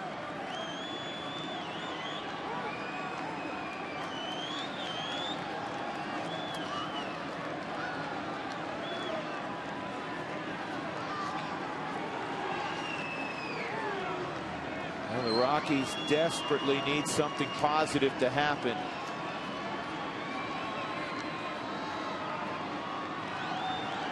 The 5-9 record in the opening couple of weeks. And that pitch misses.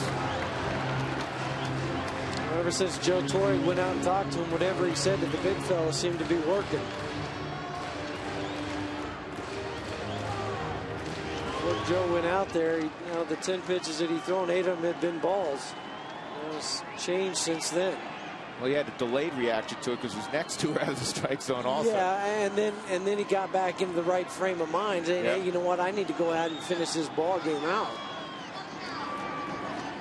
Suffice it to say, he'll be down tomorrow. Yep. Here's the 1-0 to Chris. Off the plate, 2-0. That cruised across at 98 miles an hour.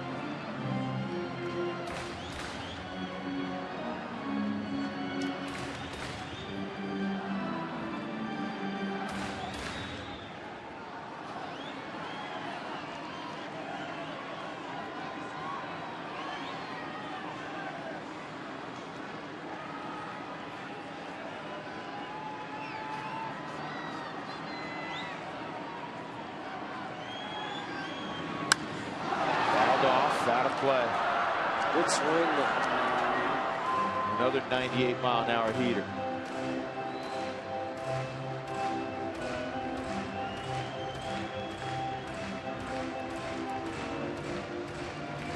This ball game's approaching 4 hours. A lot of pitches thrown between the first 2 guys, and Aaron Cook and Eric Stoltz. A lot of traffic, bases loaded.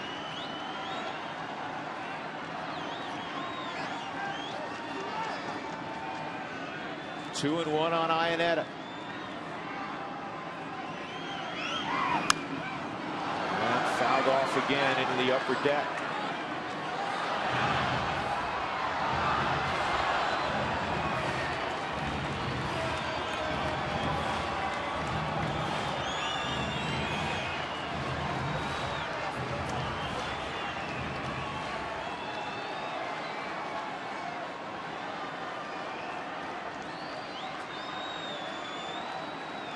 You think fastball or slider? I'm thinking he's going to throw the slider. You? I think so too.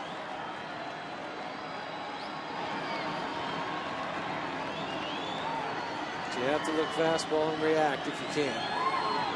Fastball it was at 100 miles an hour. That was the pitch he tried to end the game on clearly. Give credit to Chris to be able to foul that off.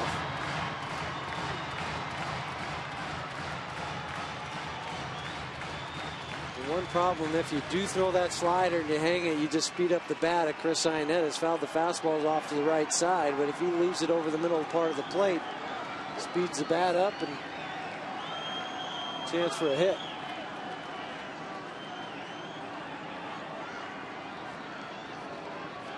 Iannetta hanging tough against Broxton. 2 out, 2 on. Rockies down a run.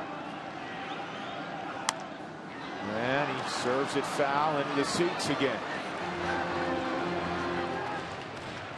31 pitches last night, 20 tonight for Broxton. And this is a conversation entirely on what pitch do you want to go with. Well, that's just what I was talking about just a second ago. On the fastball, he's fouling it off. So your natural instinct is say, okay, I'm going to throw something off speed, but then if I don't put it in my location, then I give him a chance to put the ball in fair territory. The approach can't change though for Chris Iannetta. No, you got to look. You got to look fastball. Heater, yeah. You got to look dead red. They've already talked about it. Ausmus didn't even put a sign down. Fastball, and Iannetta again equal to it, and once again it came in at triple digits. So Chris Iannetta is having an at bat. 2-2, 2 outs. Bottom of the 9th inning. The Dodgers scratched a run out in the top of the 9th to take a 6-5 lead. The Rockies 0-3 against LA this year. How about that if you're Chris? I mean, 8th pitch this at bat. 4 of them have been 2 of them have been 99. The other 2 have been 100. So 4 out of the 8. Very, very high speed. And now Iannetta is going to back out on Broxton.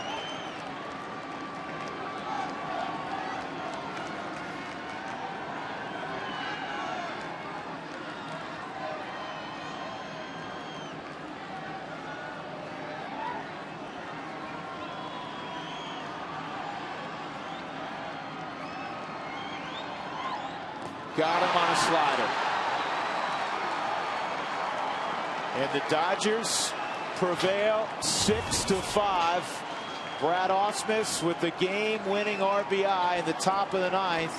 And Jonathan Broxton remains perfect, 6 for 6 in save opportunities. And the Dodgers are perfect against the Rockies this year at 4-0. LA improves to 12-5. The Rockies fall to 5-10. Bottom line, they're just not playing well enough. No, they're not. I mean, didn't get good starting pitching tonight. They tried to battle.